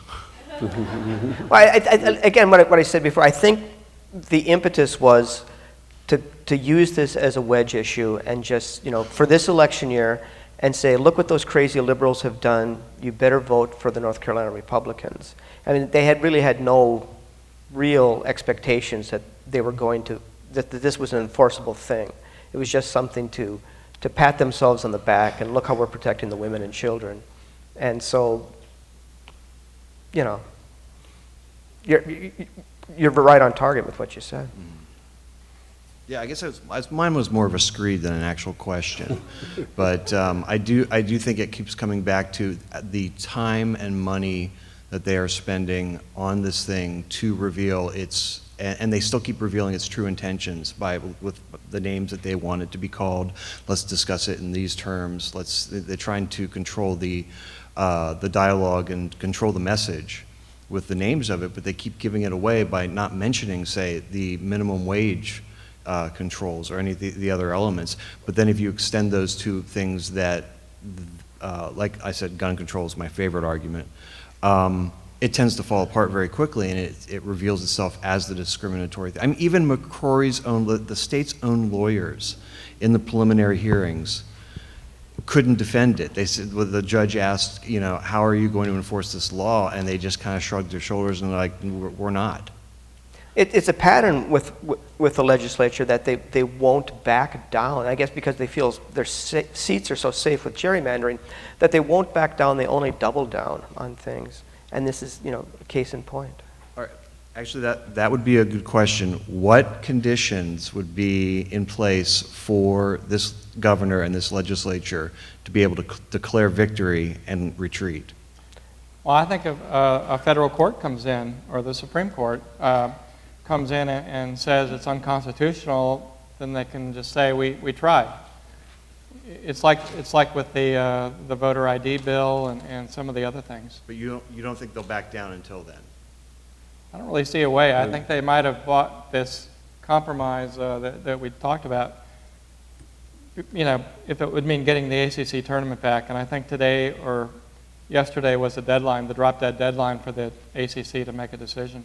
If Charlotte had gone for the compromise and repealed their non-discrimination ordinance, McCrory would have been the first person to claim victory. That we saved the state from the crazy liberals, and now you can have your basketball back. And so that would have made him happy. Part of it's important to recognize that, I just happen to be in conversations with a number of these people, and there's a lot of things going on, but they do have their backs up. They've dug in so far now, and I completely don't agree with their perspective. But what happens when they feel under attack, and so they've sort of closed ranks too, and they can afford to politically. But I think psychologically also there's just a hardening of positions that's going to be both politically difficult for them, but also I think psychologically difficult to sort of walk back at this point.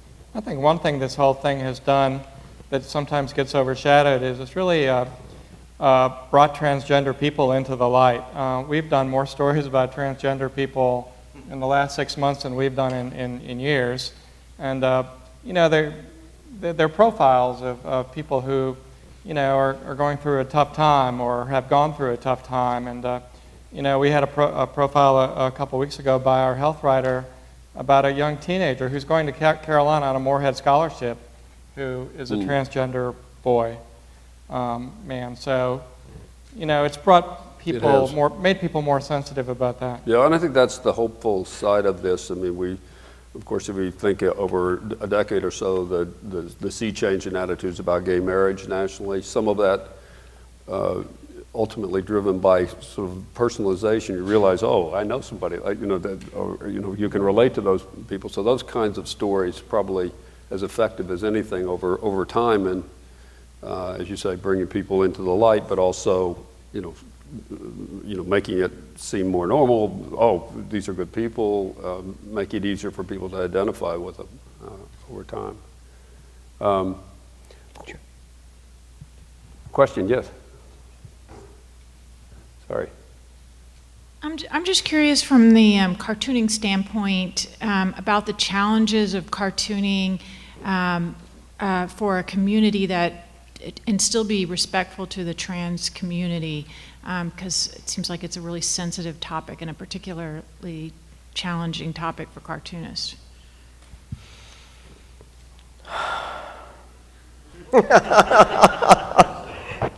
Well, it's all part of the daily job. We just do the best we can.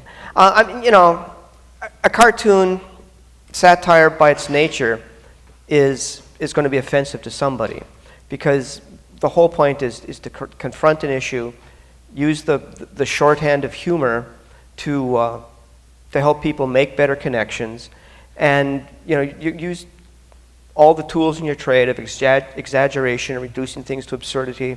You're telling little lies to tell a larger truth, and sometimes people will misinterpret. Sometimes people, most of the time, they're offended because they understand what you're saying, and that's, you know, that's just the nature of what the game is, and you have to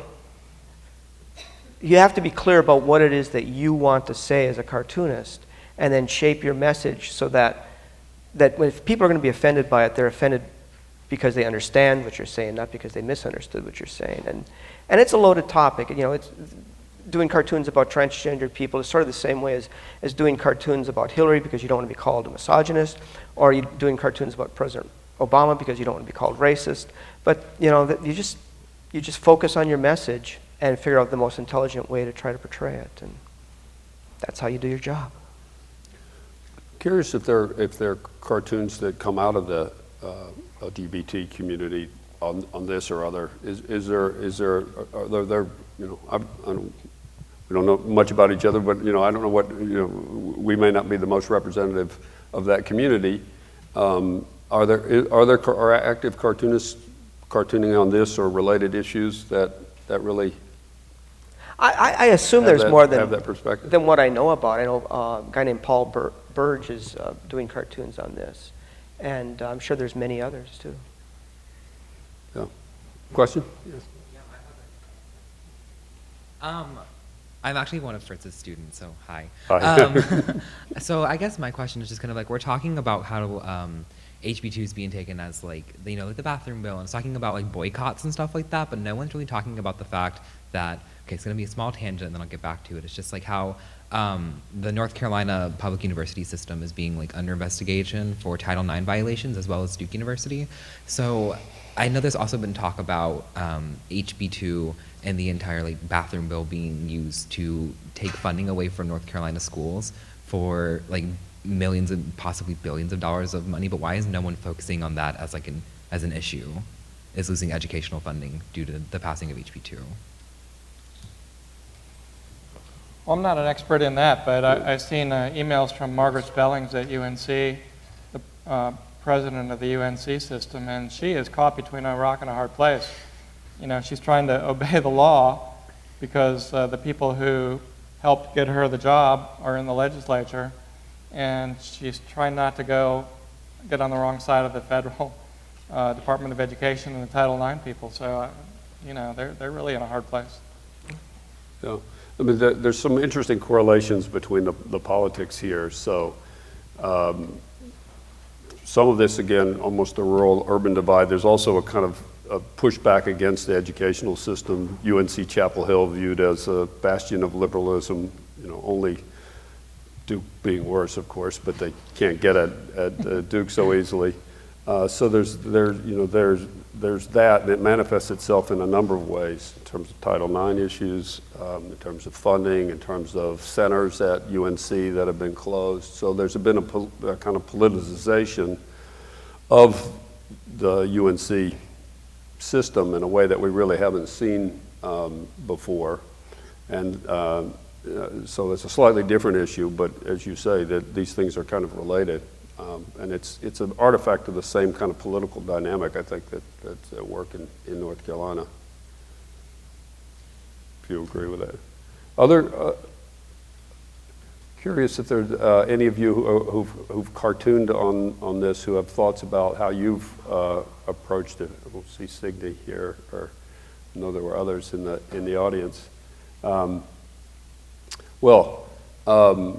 Maybe we should leave it there. It's a really hot issue. Stay tuned. We'll see where it goes. And but thank you very much, Kevin and Jim, for your thoughts today. Thank you.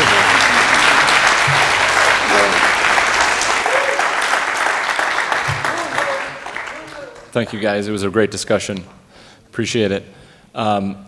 So thanks so much for sticking around, and we have a little bit of a break before the cookout starts, or I'm sorry, before the next session starts, excuse me. So I would say, let's see where we are with time. Yeah, I would say 15, 20 minutes, and then start milling back around. We're actually on time today, which is nice. So don't go far.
Hello, everyone. Hello, welcome. Yeah, welcome to the 2016 Political Cartoon Satire Festival. I'm very, very proud to be here to moderate the next panel.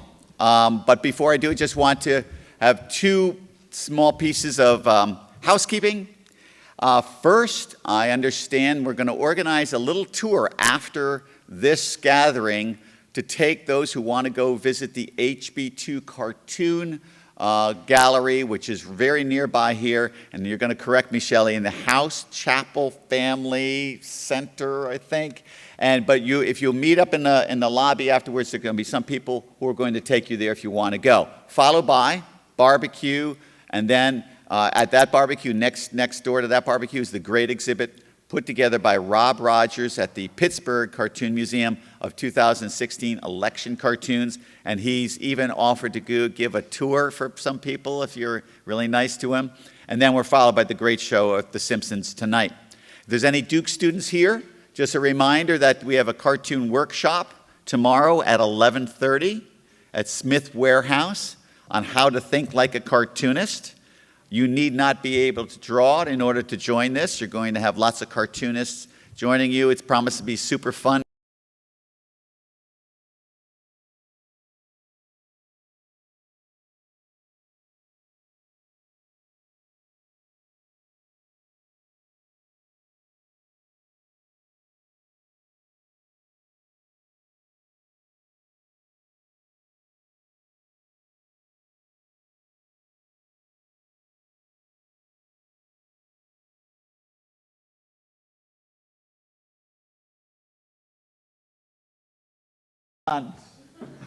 Now they're scared after all this time, right? Come on in. Come on in and join us. All right, Raymond, you be second seat. Yeah. Okay, so we have. Oh, actually, hold on, one more over. One more over. Yeah. Raymond, you go here. Okay. And I'll sit here. Okay. So sitting, our first guest, special guest, Rema Suprani from Venezuela. And she has been very, yes. So 19 years, she's been the cartoonist for El Universal in her country. She has been a special target of Hugo Chavez and now the successor, Nicolas Maduro. And she has gotten in some interesting hot water with them. Currently now lives in Miami and has some great stories to tell about her times working there. But also for those of you who are interested in social media, to give you some idea about her reach, she has 700,000 followers on Twitter. We have next my good friend, Godfrey Mwemba. Right? Is that close? How am I doing it? Okay. Better known as Gatto, the great cartoonist from Kenya. Award-winning. Yes, you can give it up for Gatto.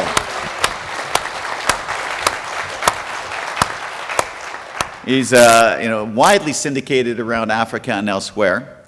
Also is well known because in addition to his cartoons, he's the creator and producer for a weekly satirical television show in Kenya, which you're going to see a little bit of here today. But he's also won many awards, including one of 12 named for the Visionaries Award from the Ford Foundation for their innovative efforts on the front lines of key social issues. And he was also named one of the 100 most influential people in Africa. Next, Rod Emerson. Give it up for Rod. A lot of people know he's got a lot of friends in this group. Now, Rod, after a long, successful career as a cartoonist in Australia, 16 years ago, is that about right? 16 years ago? You went to 13. 13, but it only feels like 16. It took them 2 years to get me there. Okay. He has been now the cartoonist for the New Zealand Herald in Auckland. He's the former president of the Australian Cartoonists Association. And besides his powerful cartoons, he's also a gifted painter and illustrator. So, you guys don't mind if I join you, okay? Because I got a mic here. This is my mic. Thank you. So first, I have to apologize to people in the audience because we're going to sit here and kind of talk amongst ourselves for a little bit, and you guys are welcome to listen in. And we're going to talk a little bit because one of the things when the international cartoonists get together is that there is a bond. We feel a kind of brotherhood and sisterhood between us. We fight kind of the same battles, but at the same time, in each country that we come from, we have specific challenges. And it's always great education for our American colleagues to hear what it's like to take on our craft in other places. And I thought we could just chat a little bit, first of all, to kind of paint a picture for these guys what it's like in each of our countries, the kind of battles that we face. Now, I'll start first with Raymond. We will have the opportunity to show these guys some of our work, but I just thought, let's paint us a picture of the kind of the general background that we're operating in Venezuela.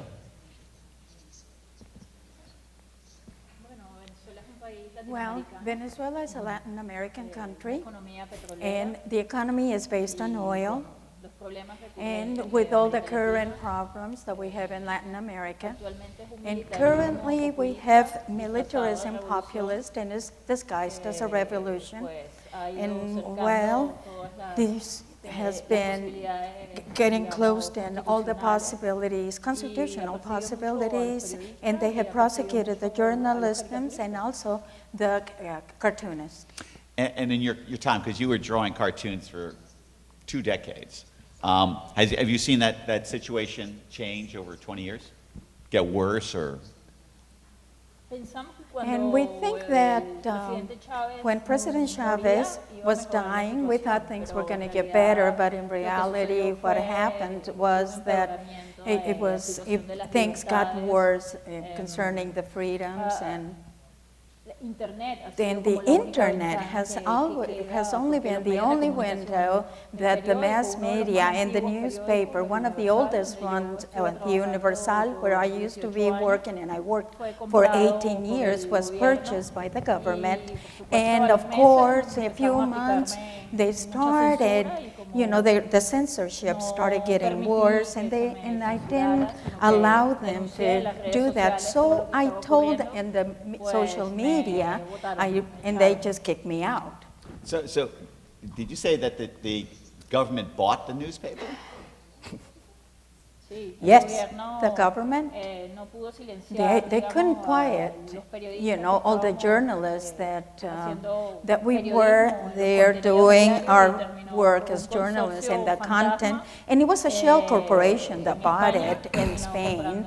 And Spain was actually purchasing the newspaper for several millions of dollars. And it was a good business because they purchased the country with the money from the country. Now, are there other opposition newspapers still operating?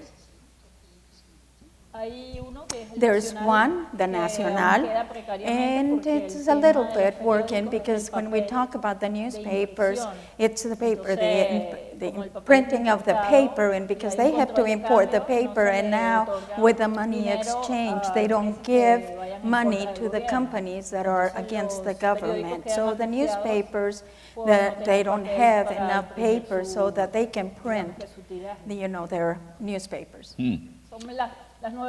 So those are the new ways of totalitarianism, and where the space is getting reduced.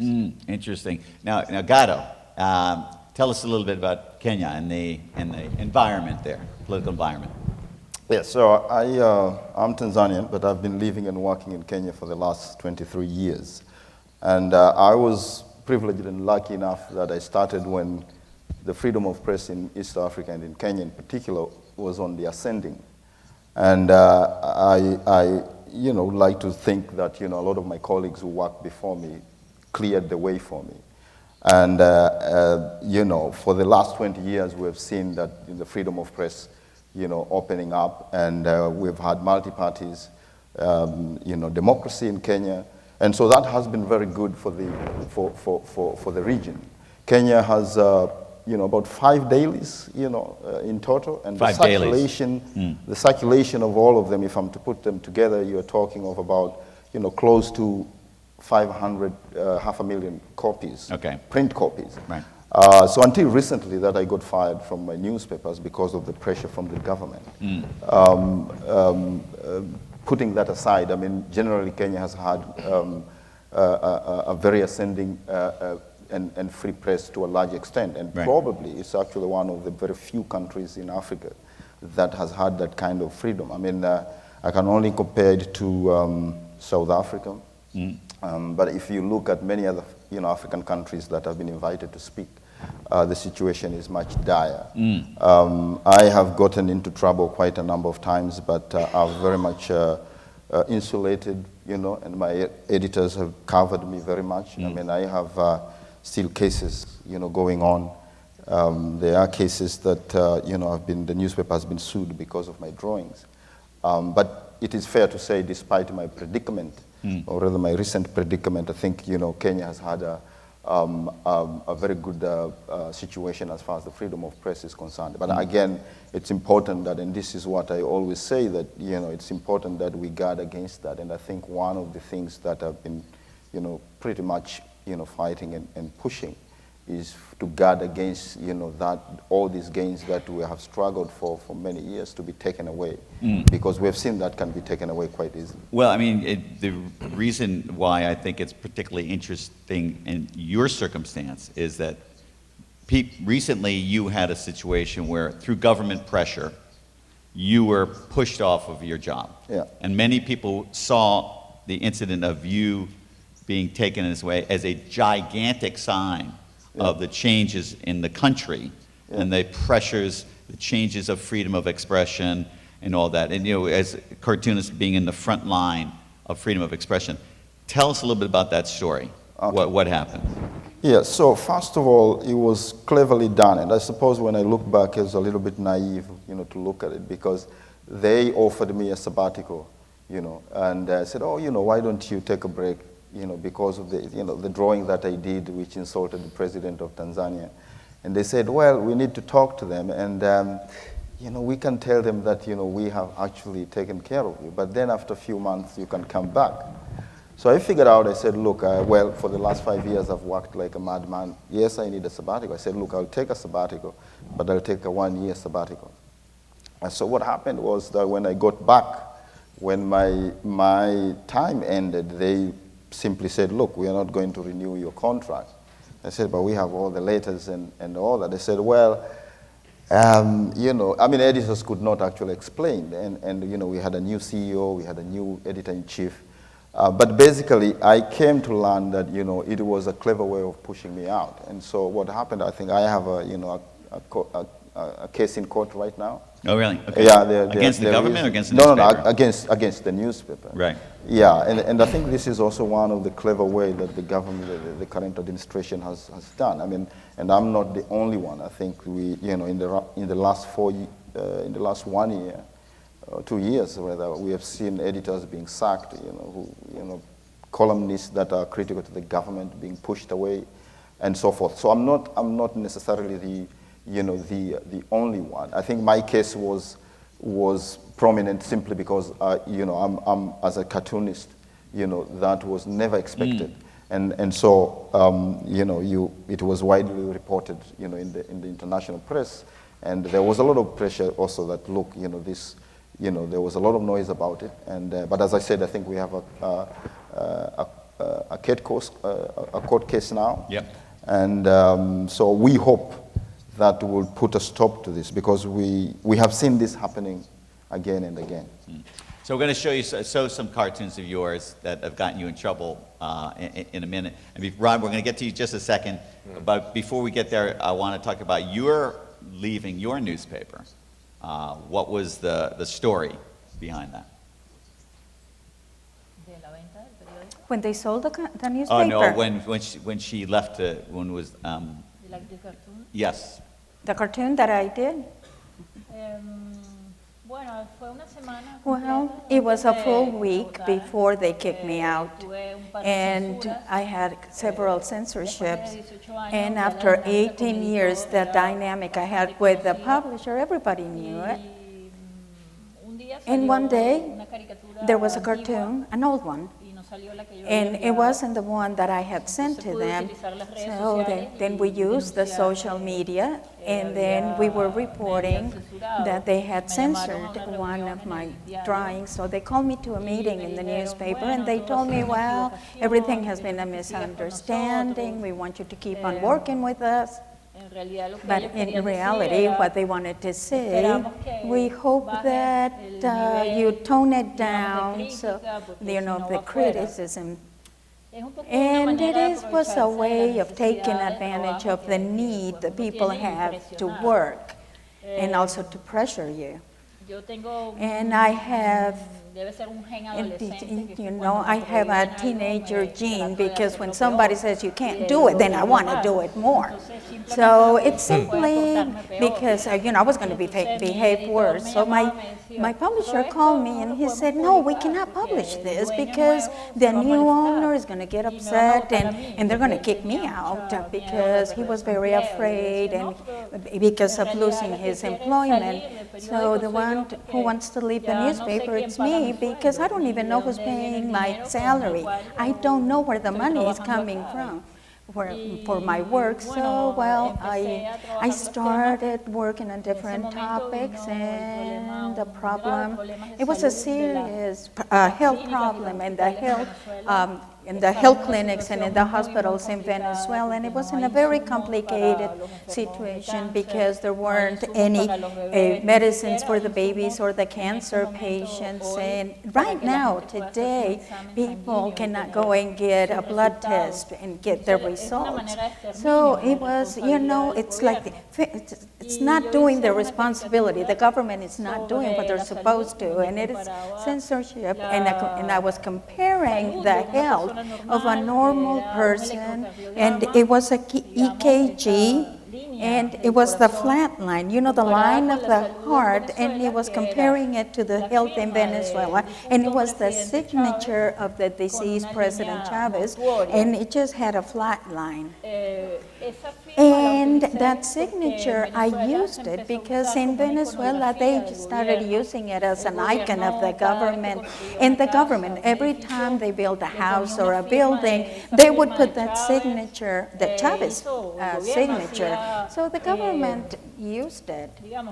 You know, they had dynamics so that people in the open spaces, they could go there and get a tattoo of the deceased President Chavez. So the signature started to be like, you know, an icon, an illusion. Everywhere you would see it in the city, and that way to use it a little bit to dismantle the power that the government was trying to hold. So after you left the paper, your troubles didn't end there. You were being harassed on social media and on the web too? Well, I could say that once, you know, once this whole, you know, when the freedoms start being reduced, or not necessarily the elected governments that are elected, you know, they at the end they don't respect the Constitution. And in the case of Venezuela, I went through a process of many years, aggression process, and I was submitted to ridicule in programs, in a program in the state channel, a channel that President Chavez, you know, he would come on the show and talk for hours, and he would insult me. And let's say I had to change my cell number twice because I would get, you know, personal insults, and I felt persecuted. And well, as a citizen, obviously, with a government platform that it's attacking you, and you don't have a way of defending yourself, and then your life starts going into a dangerous dynamic, it's very difficult to let's say, you know, you're afraid, but you know that convictions of the drawings, of the strokes, and that you want to give your opinion, that's the right thing to do, and I have a problem. A personal problem is that I was born in a democratic country, and in my mind, it's a democratic mind. I cannot understand why I cannot say the things. Well, we're going to show some of the cartoons that you described. And before we do, I'm going to bring the conversation over to my good friend Rod. And what is interesting, so we're talking about challenges cartoons have around the world. And obviously, in some countries, the government is the issue. But when we're talking about places in the West, in Australia and New Zealand, there's different kind of challenges that we have. And they're very important and big challenges to our craft and to our daily job. First, tell us a little bit about New Zealand, you know, your place, your time, and then you can tell me a few things about, you know, and we've talked a little bit about the kind of issues that you and your chums are facing. Yeah, when I first moved across, I mean, as I said just before, it took them 2 years to encourage me to move. Once I got there, it was pretty well instant. I just got a call, and they said, you know, are you still interested in the job that we were talking about 2 years ago? And I said, well, yes, you know, if the contract's right. And they said, good, you start today. Today? Today. Right. And there's only a 3-hour time difference. You've been working there, and you've been working hard ever since. I've been working hard ever since. Yeah. But I have to say it's been a fabulous move. I knew very little about New Zealand, although, you know, the political system is the same. But my knowledge of New Zealand history was fairly limited. So I had to do a crash course in that. But the one thing that I discovered immediately that you've got a country that has a population of a Los Angeles suburb, basically, 4-point-something million. It's not a lot. But they punch way above their weight on the world stage, and they've done this for years. So that was one of the things that I was always captivated about, but the one thing that I was always interested in was that I know of no other country that sends its navy to protest about the French testing nuclear weapons in the Pacific. And I thought, I like these people. Right. And so they're complex. They're all for social justice. They are fabulous with Indigenous rights. I mean, from the word go, the Indigenous people, Maori, had the right to vote, as everyone else did. Women got the right to vote. They were the first in the world to give women the right to vote. So you know, there's a lot of that going on, but they're also quite conservative. You mean like conservative governments, you mean, or conservative? Conservative in their line of thought. They're monarchists, okay, through and through, which is scary, you know. They do not want to part from Buckingham Palace, and that rubs against a lot of their ideology in the social structure. So it's a very complex place, and there's been some fabulous issues for me. One of the things that I noticed when I first moved was that, I mean, there was a lot of protests from the New Zealand cartoonists that their number one media organisation had employed an Australian. And for me, I'm living behind enemy lines in a lot of ways. But I brought with me a lot of experience that they didn't necessarily have at a local level. So I could look at the product and see what it didn't have. I could do, I mean, my forte is obviously political cartooning, but I also do pocket cartoons and I can do caricature. And the paper had none of those things. Or if they did, the quality could definitely be improved and they could do a lot more with it. So I sort of painted myself into a corner by bringing and introducing these different crafts to the product. And through the last 13 years, there's been dramatic changes, but in the last 12 months, it's been absolutely lightning speed. We've moved in December of last year from an old building, which is a newspaper building, to a purpose-built building, which has radio stations. We have radio stations on our editorial floor. We have social media everywhere. We lost 65% of our editorial staff, and they were all replaced with social media people. It's been a And you have rough people road. asking whether cartoons are necessary. Yeah, I mean, I told the editor, you know, don't expect anything drastic from me. I'm going to continue to do the same thing that I've always done, but I will evaluate the way that this has been happening for you, and I'll see where I can fit in and what I can do. But you have to trust my knowledge of cartooning, because, you know, Walt Disney in 1925 was producing political animated cartoons. So don't try and tell me, let's do something new, let's do animated political cartoons. So it's done in 1925, you know? Right. I'll see what I can do and value add to the product, but I'm not going to cheapen editorial cartooning. Well, what we're going to do is I'm going to get the clicker from over there. I'm going to look at some cartoons, and then we're going to carry on, because also Rod's got some great stories. We can get the big screen projector up going, and because Rod, you'll be able to show us some of the cartoons that you've got. Well, well, that's there you go. Yeah. So Rayma, we're starting with you here. Can you see there? Yeah. Okay, great. So tell us a little bit about this.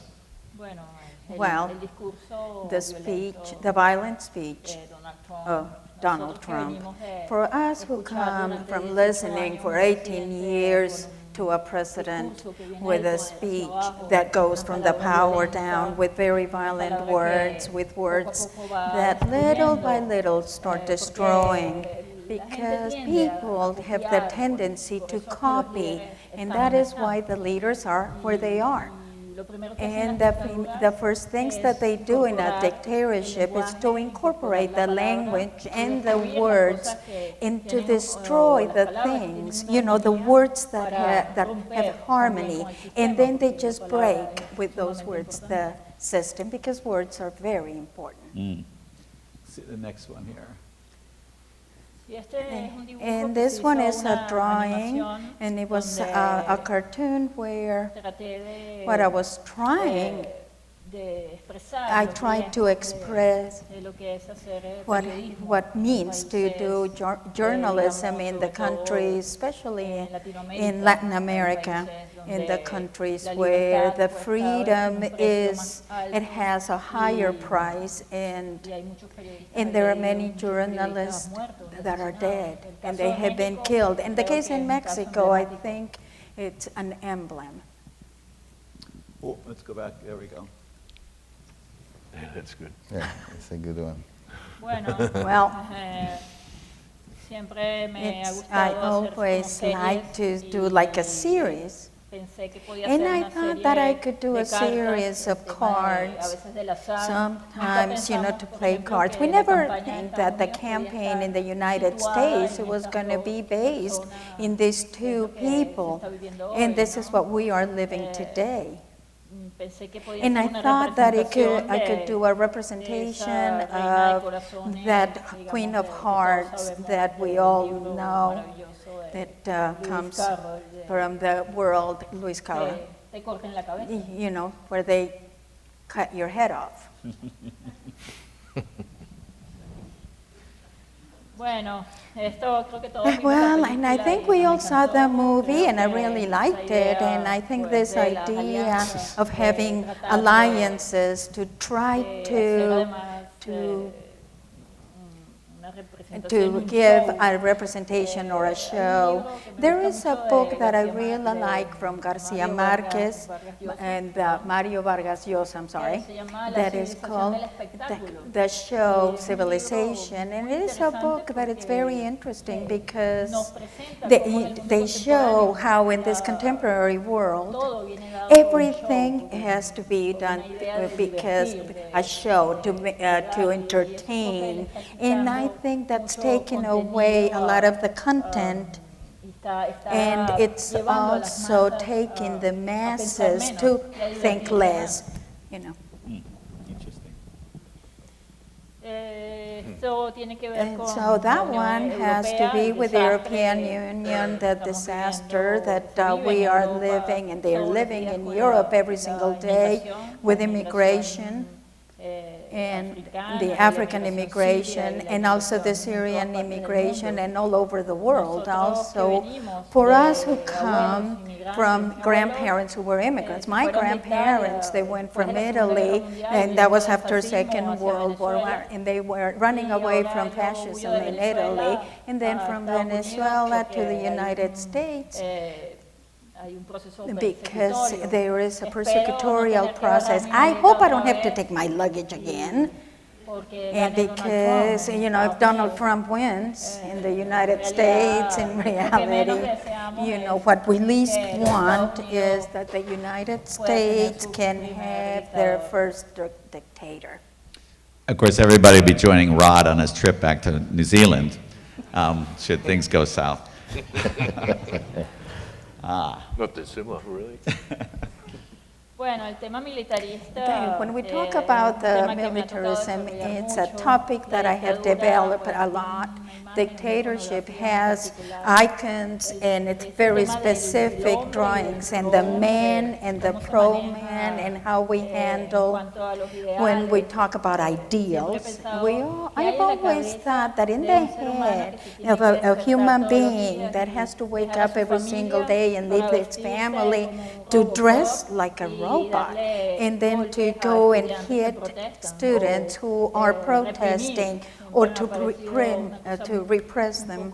And I've always thought that was a terrible thing. More or less is what I try to represent there. Well, this story is a story that I used to like to do a lot of series, like variations of the same topic, and you just get a topic and just do variances of the same one. And I took the image of the pigs because, well, I started working with them and I compared them with the politicians, and I thought that it was a good representation. I don't know if it was because of all the rebellions that, and having read all those stories, you know, rebellions in the farms. And then one day, I went to the place where I was working at, that newspaper, and then I saw there was a letter on my desk. And when I opened it, it was a letter from the Pigs Association in Venezuela, and they were asking me not to keep on using the pigs for things that were so bad, you know, because it is a great animal, and the meat we take it, we eat the meat. They're happy, they're generous, and I felt really ashamed, and I stopped drawing them. Oh, yeah. This one is a drawing. It's a difficult one because there are some images there that are very painful. The image of the two little kids, the Syrian kids that we've seen in the media, those images have touched us as human beings and has made us universal shame people that were not doing the right thing, because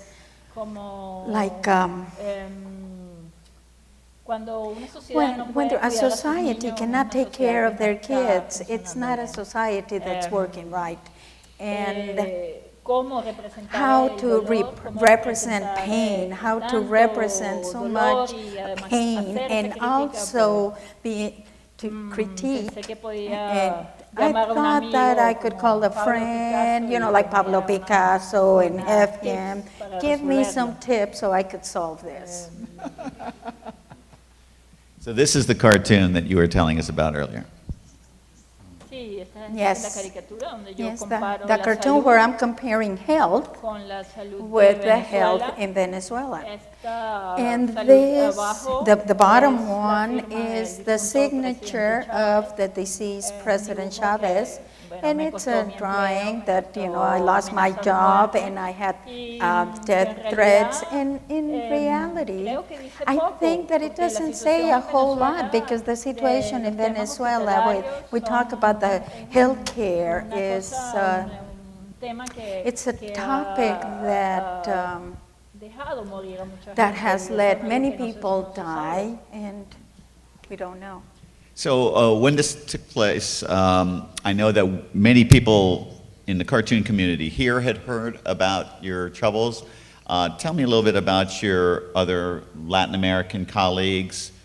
How did you hear from them? What was the kind of the reactions? Well, when you are inside of the monster, as I call the dictatorship, it's like a black hole. There are no laws. You don't know what's going to happen.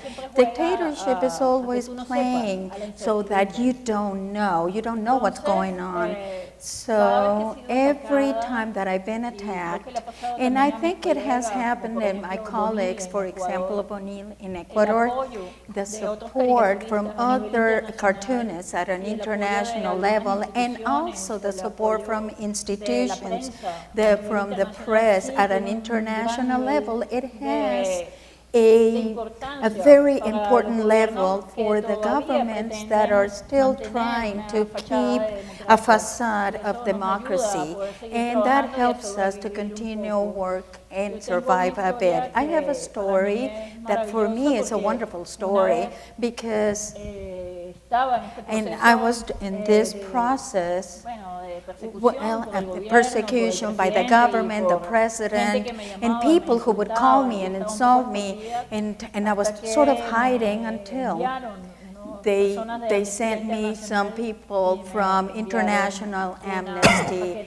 and they sent me a package like this big, and when I opened it, it was about 300 letters from all the international amnesty in the world that had written to the government of Venezuela to request to please, you know, they wanted to know what was happening in my case, why the government wasn't doing anything to help me, to protect me. Of course, they couldn't protect me from themselves, but for me, it was great support to have those letters.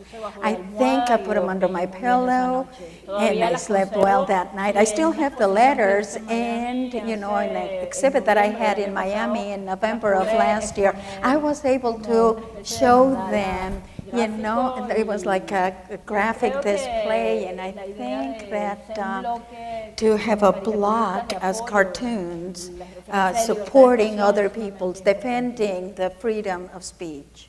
Let's give it up for Rayma.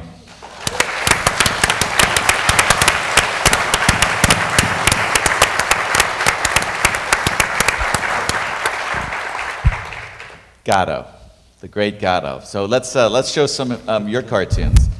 You've been doing black and white cartoons for quite some time, but you've also, in addition to your great cartoons, you also have done lots of social activism. So let's look at. I want you to tell us a little bit about some of your cartoons.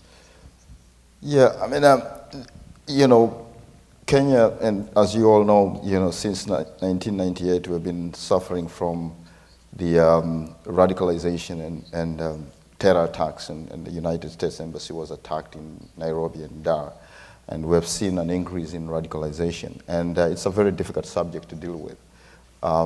You know, depending on where you see it, it's just difficult.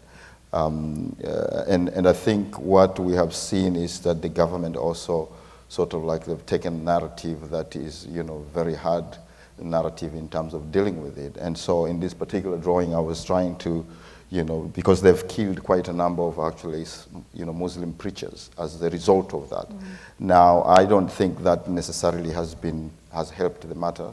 And I think what we have had is still we have had, you know, that situation, you know, it has exacerbated the situation simply because, you know, we have had more attacks and more attacks. And I was trying to say, look, you know, by killing one, you know, preacher is like just passing the buck to another, you know, to another person, to another, you know, young people. And we have seen a lot of young people that have crossed to Somalia for, you know, to join Al-Shabaab. But I must say that this is also one of those very difficult, you know, subjects to deal with. Of course, this is when Nelson Mandela died, we refer to him as Madiba. And I was trying to illustrate that you have all these leaders, of all creed, trying to fill his shoes. I mean, it was probably a tribute to Nelson Mandela. I think that doesn't need any introduction. I mean, I suppose he has been illustrated, like that before, but I think mine, it was purely frustration, I think, because I've been trying to draw him and to get his face, and I just, at one point I said, okay, I'll just go with this one. I mean, it's much easier. Wait, you didn't stop there. Yeah, so it became sort of like, I mean, so you have him, I mean, Trump with his, fellow dictators.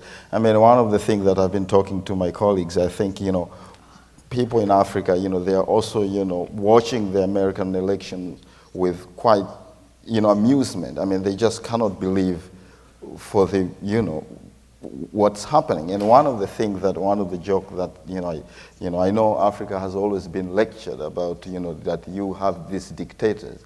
I mean, now we are actually, we are laughing. It's like they're going to get one of their own. Yeah. And we are actually we can't wait because we want to hear now what are they going to say to us. I mean, so it's kind of, I know it's terrifying, but yeah, I mean, we're saying like, look, for years they've been telling us, you got to get rid of this. So we actually want to see that, I mean, happening. Interesting. Yes, again, this is, the American interest. I think this doesn't need any introduction. Trump has been accusing Hillary of, being a special interest puppet.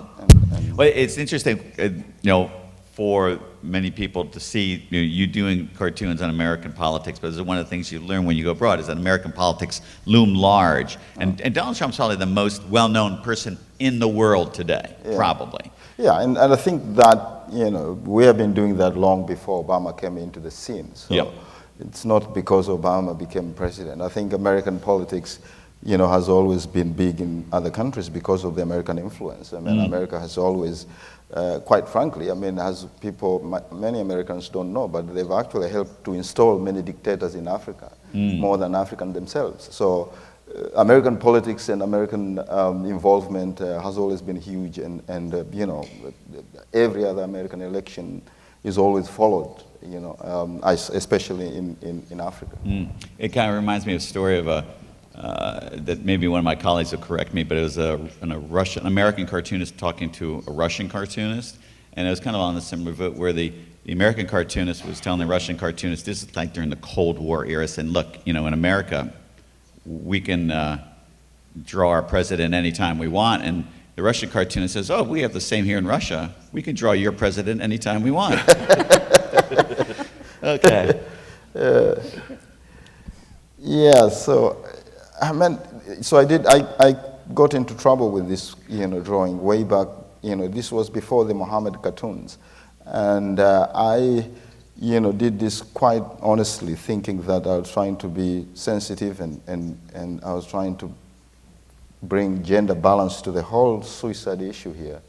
Because I believe if, male suicide bombers get the 72 virgins, then female suicide bombers are at least entitled to something.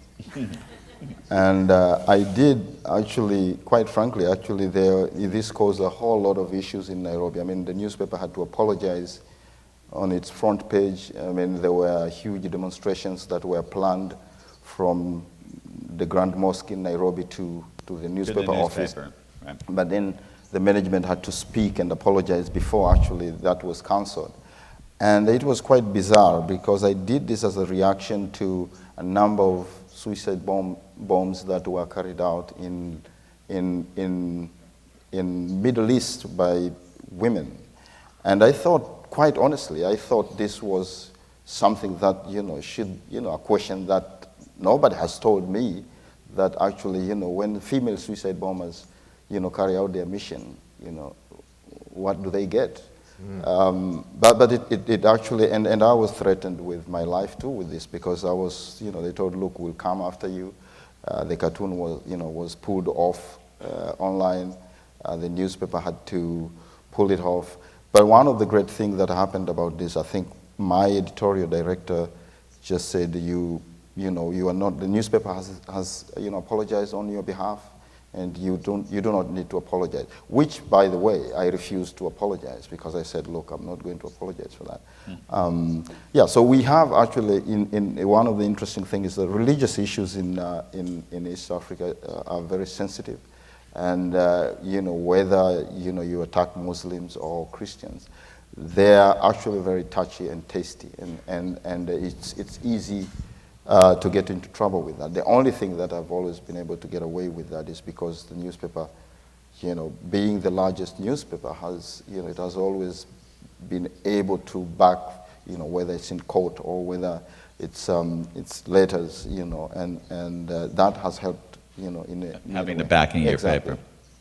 Okay, we have one more, then we're going to show some animation. Yeah, the issue of homosexuality and lesbians, and it's also a huge issue in Africa. And this is, I think, a very interesting thing that we have a saying that we say, it's an African. You said homosexuality and lesbianism is an African, and it's a very disturbing thing to me because they said, what is an African? What is African actually? So people have never been able to answer that question. And interestingly enough, actually, the Bible is an African. It's the famous Desmond Tutu who said that colonialists came to Africa and they gave us the Bible and they told us to kneel and pray. When we opened our eyes, they had our land and we had the Bible. So the Bible is an African in many ways, and that's not an attack to Christianity. I was raised as a Catholic, but what but I also I don't discriminate, and I think I respect every human being.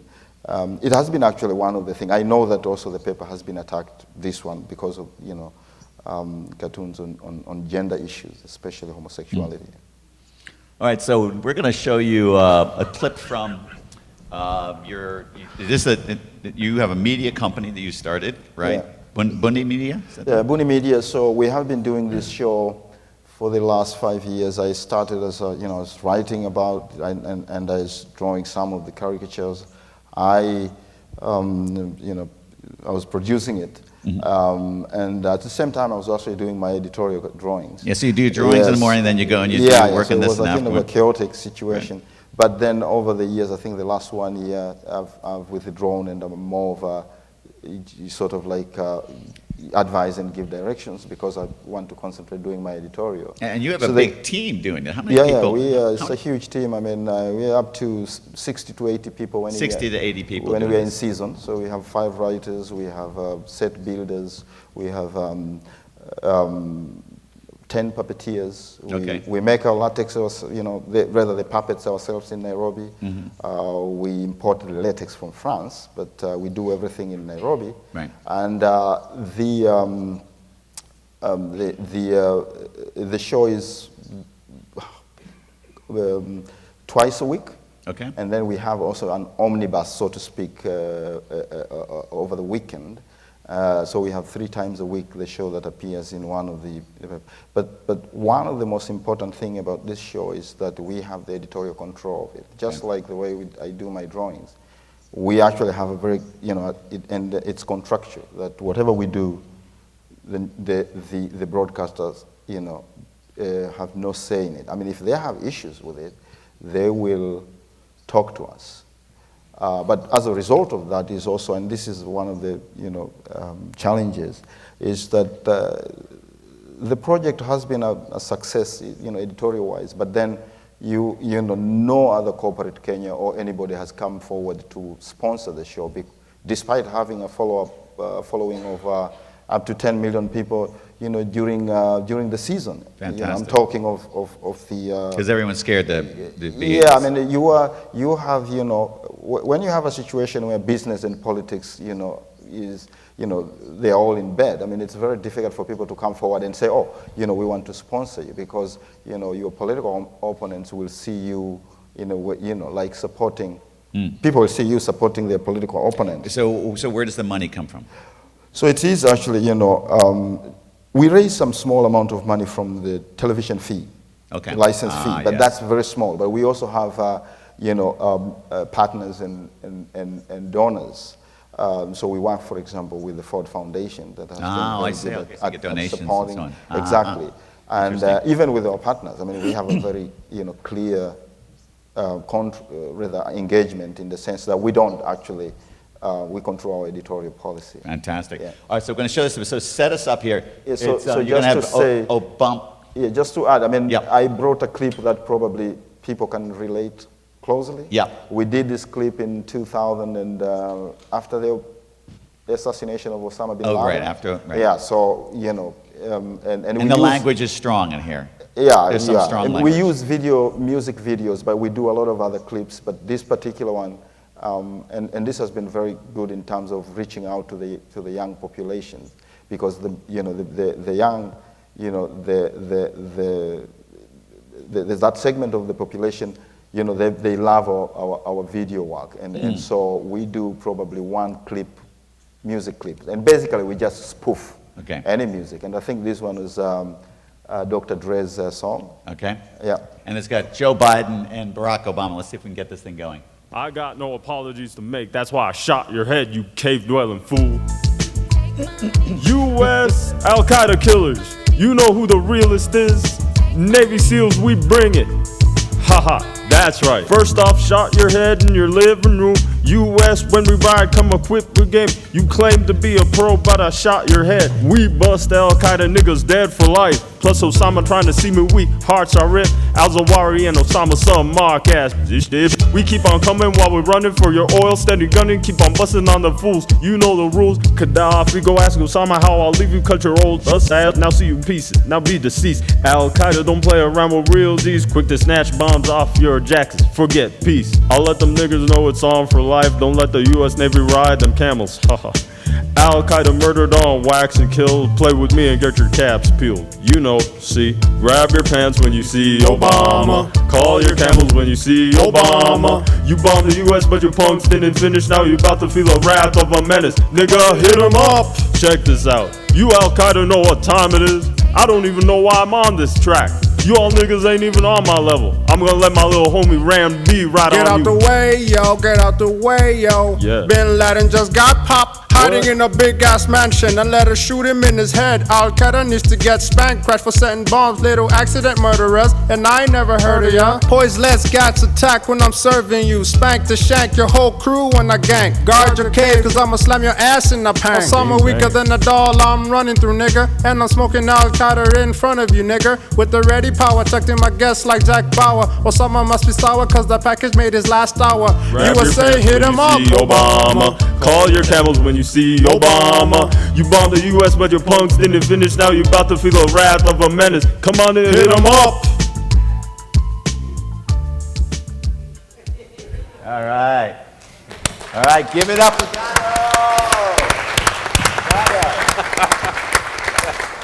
Thanks, Gato. So now, Rod, my friend Rod.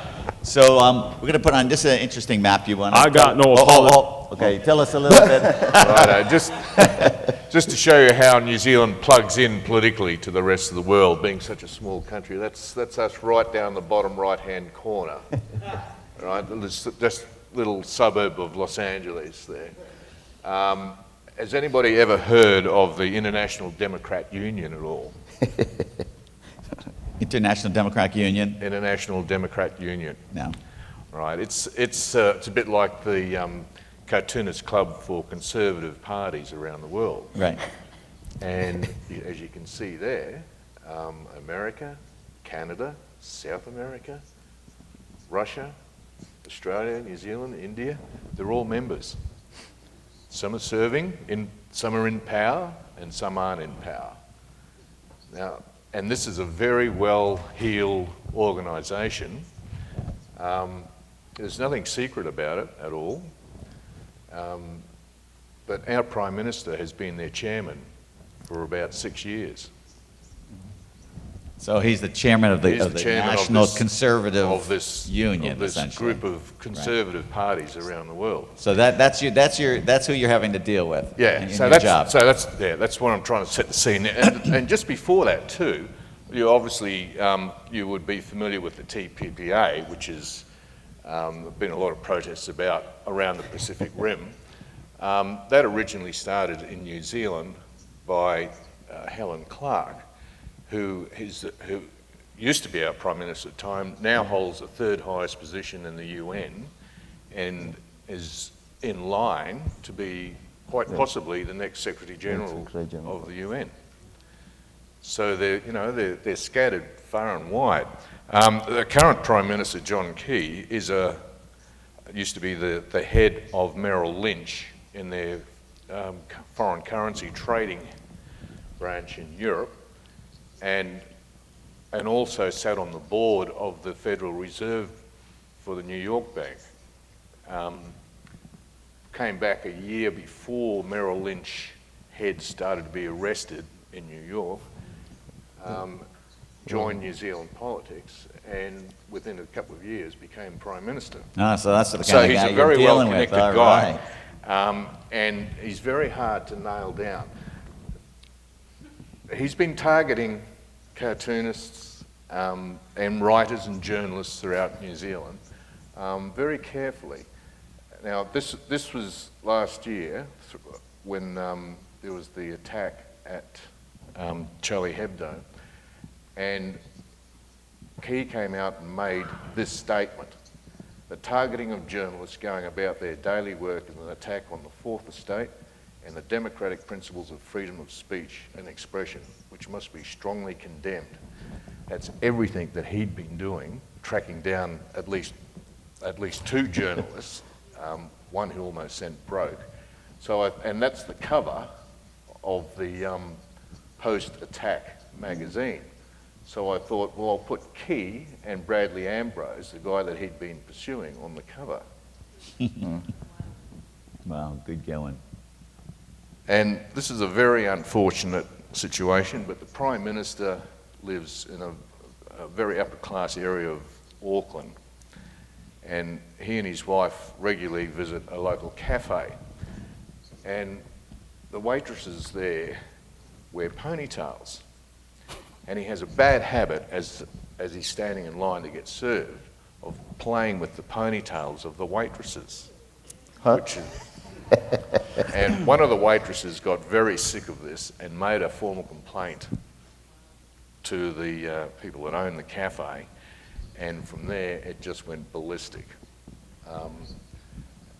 People started to come forward with private videos, and then news teams started to come up with background videos of him actually playing with someone's ponytail somewhere. So it's a bit of a fetish.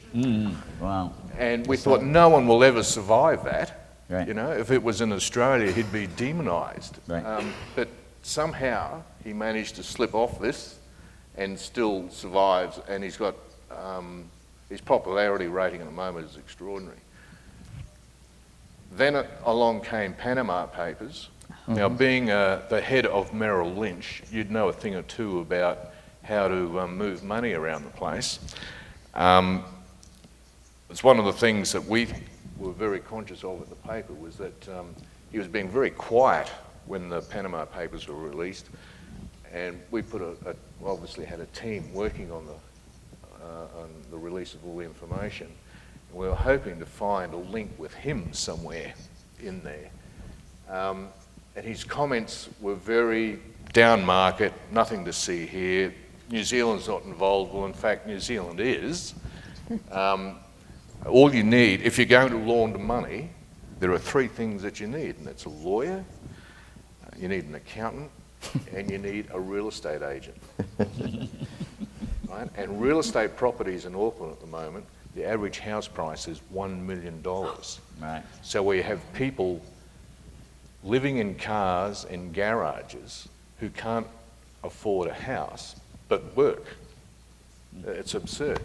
This is one of his little lies, that we would have no boots on the ground in Iraq. But they had the SAS there, that's for sure. And that was quite embarrassing. And in fact, when that was published, there was no evidence that we had troops in Iraq at all.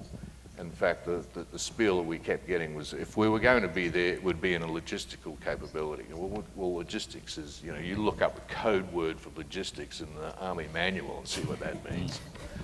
You can go to the next one if you like. And of course, his success as Prime Minister comes down to the poor standing of opposition leaders.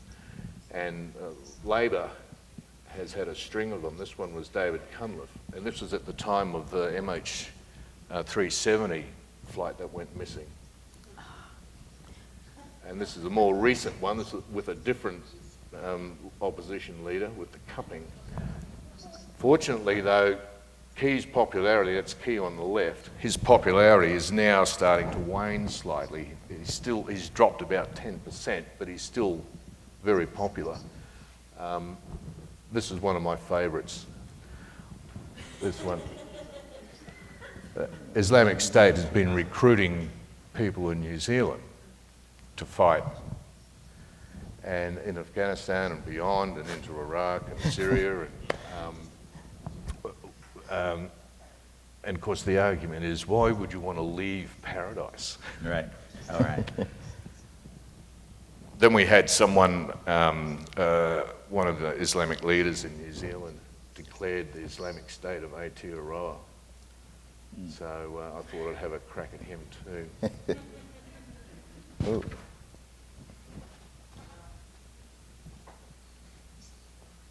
Very nice. Yeah.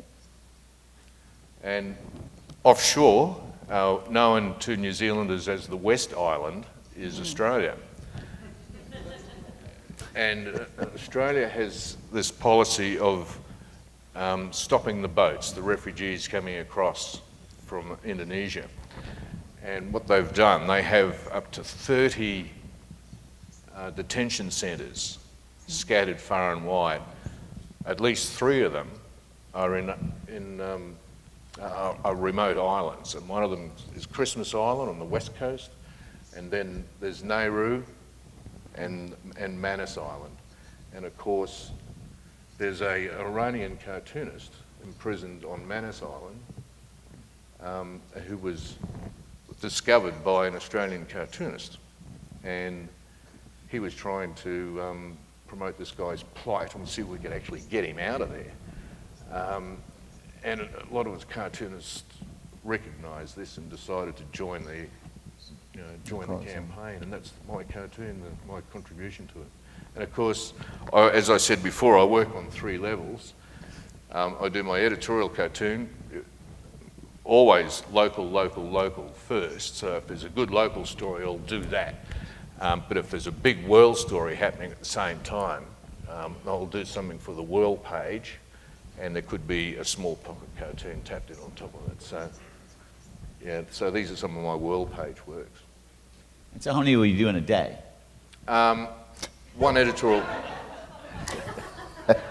Now, I was listening before to these wonderful caricaturists who have a day or two to produce those wonderful drawings they were doing.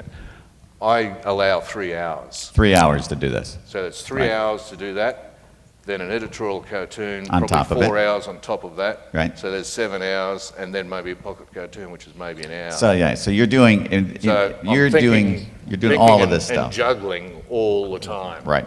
And it's all my own fault. I don't have to do it. I just have to do the editorial cartoon. But I love doing this sort of stuff as well. I love. Well, you're great at junkie it, for but politics. don't you also feel, Rod, that increasingly we have to prove our value to the newspaper? Yeah. And so you're doing all this stuff to increase your value, partly because you love to do it, but you also know to make yourself invaluable because you have a situation, and many of us are feeling, where you have the editors of the paper, the new wave of digital reality that says, I don't know if we really need you. Well, yeah, and I completely understand that. Nothing stays the same. It has to continually change, and I'm all for change. I was one of the first guys in Australia to be working on a Wacom tablet for political cartooning. Right. There was only a handful of us, so that was ages and ages ago. And I've burnt through Wacom tablets. So I'm all for change. I love it. Wacom allows you to work very fast, but I also appreciate that the industry can't stagnate. It has to continually re-evolve. And I appreciate the dilemma that they're in. How do you make $1 today? You know? So I'm happy to be part of the effort to try and, you know, keep the industry alive, the news media industry alive. They've got to try and experiment with all different sorts of things. I'm happy to be part of that. And collectively, we're all doing something. But in that process, you're getting people coming through. You're losing great staff senior staff who were on high salaries. And then they employ junior staff who come through. And then after a while, you've got someone new in accounting, and they're looking through the books and they're going, well, gee, you know, and you start to stand out on the books. And in many ways, you sort of find that you might have to start justifying your existence. But really, and it's half of it's guilt, and some of it might be a bit of water cooler talk as well. But I know amongst all the people that I work with that the work is highly valued. Good. And they'll tell you that. Well, that's good, and we can see your they'll work. hunt you down. Yeah. They're addicted to what you do. Well, that's also going to be a problem. But you also know that in your position as former president of the Australian Society, you're seeing what's happening in Australia. Australian cartoonists are losing their jobs. A slew of them just lost their jobs recently.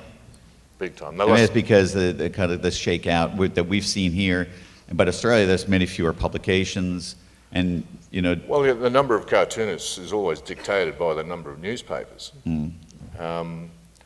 And of course, with the big digital move, there was one media group in Australia called Fairfax that was an overflowing lifeboat of cartoonists and illustrators. And sooner or later, you just can't. I sympathise, but you just can't afford to continually pay these high salaries when you haven't got an income. Right. So something's got to give, and they had to go through. And you know, there were journalists that lost jobs, there was senior management that lost jobs, and there were artists that lost jobs. But there are some artists that they will sink with.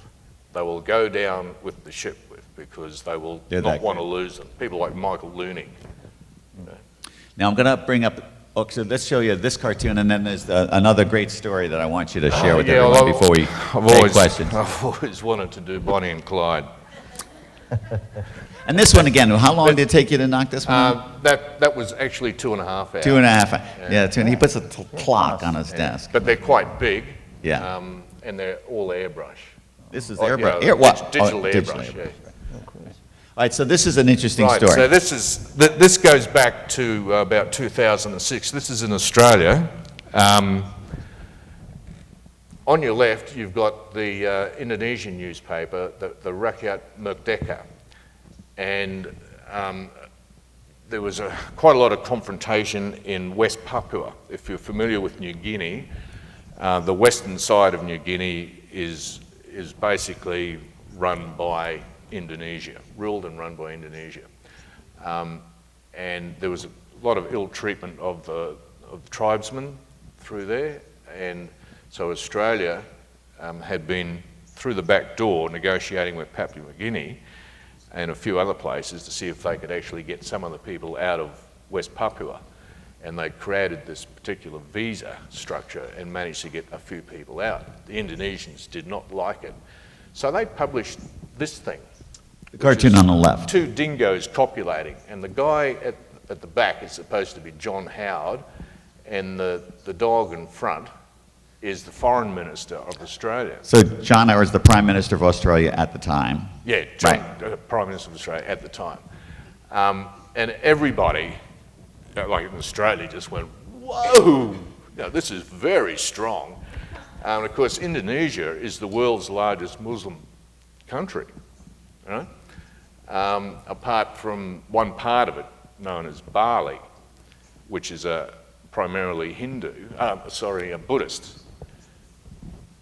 Somebody's agreeing, nodding there. Somebody's been there, right? And there'd been the bombings in Bali back in 2002.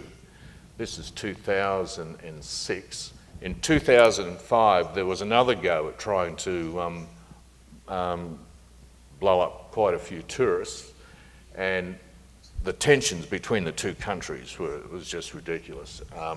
Indonesia's handling of the bombings was pretty poor, to say the least. So when that cartoon was published, the Australian newspaper, which is owned by Rupert Murdoch, basically told their editorial cartoonist, which is the equivalent of saying, opening the trapdoor and yelling out, you know, untie Bill Leak. Right. And let Bill loose to do that cartoon there at the top. So that was their Bill editorial Leak. cartoon So this is the response. cartoonist Bill Leak from the Australian. From the Australian. That was his response. And that started a diplomatic war between between Australia and Indonesia. They both went to their political corners, recall their ambassadors. There was a lot of argy-bargy. Finally, there was no apology, obviously, coming from the Australian newspaper. Once they had reached an agreement, decided to get back to diplomatic relations, Bill does this cartoon. Now, he went on to, he's not afraid to take on very delicate issues. Last year, following the attack at Charlie Hebdo, Bill did a cartoon which I won't show here,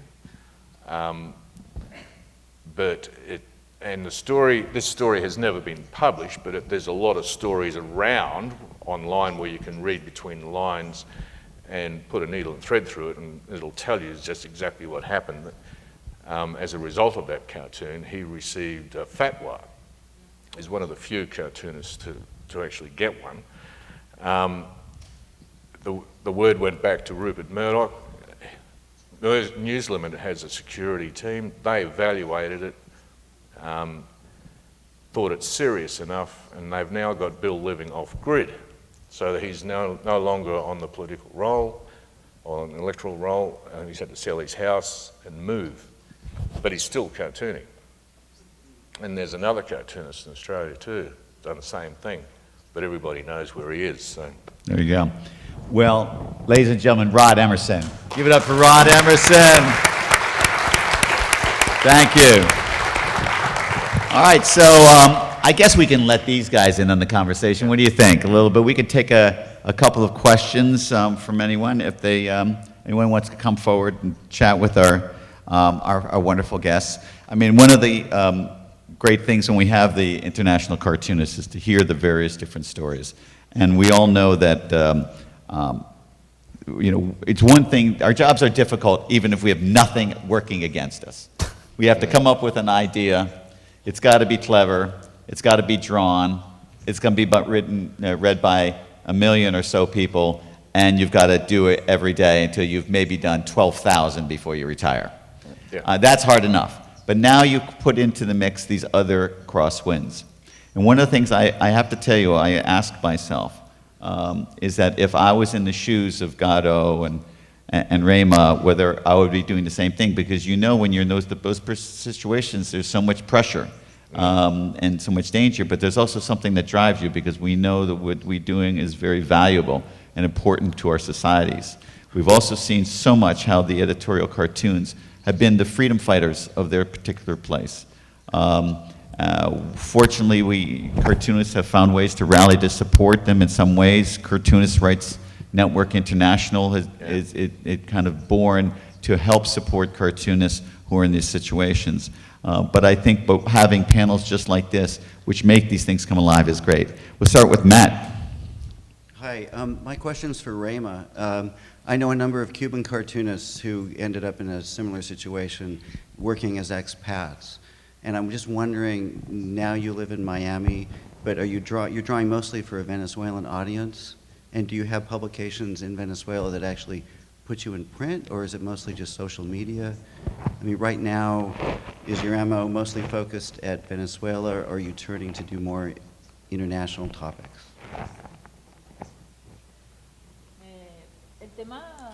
The topic of the cartoons in Venezuela, I continue to do political cartoons, and every day I publish about the Venezuelan situation on the web and on the newspapers in Venezuela. We only have 2, and their situation is not very good. As a matter of fact, one of the owners of the newspaper, the opposition newspaper, cannot go back to Venezuela because as soon as he gets to the airport, they imprison him.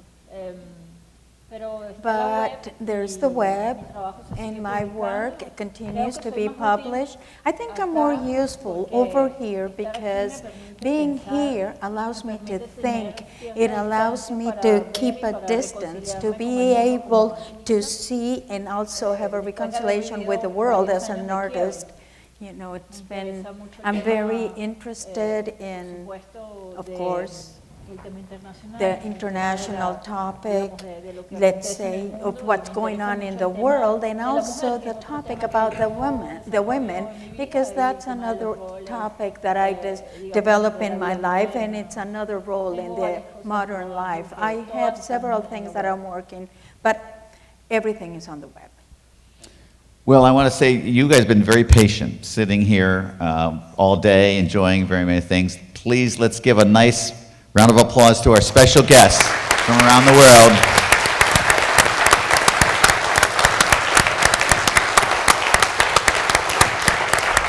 Bravo, bravo.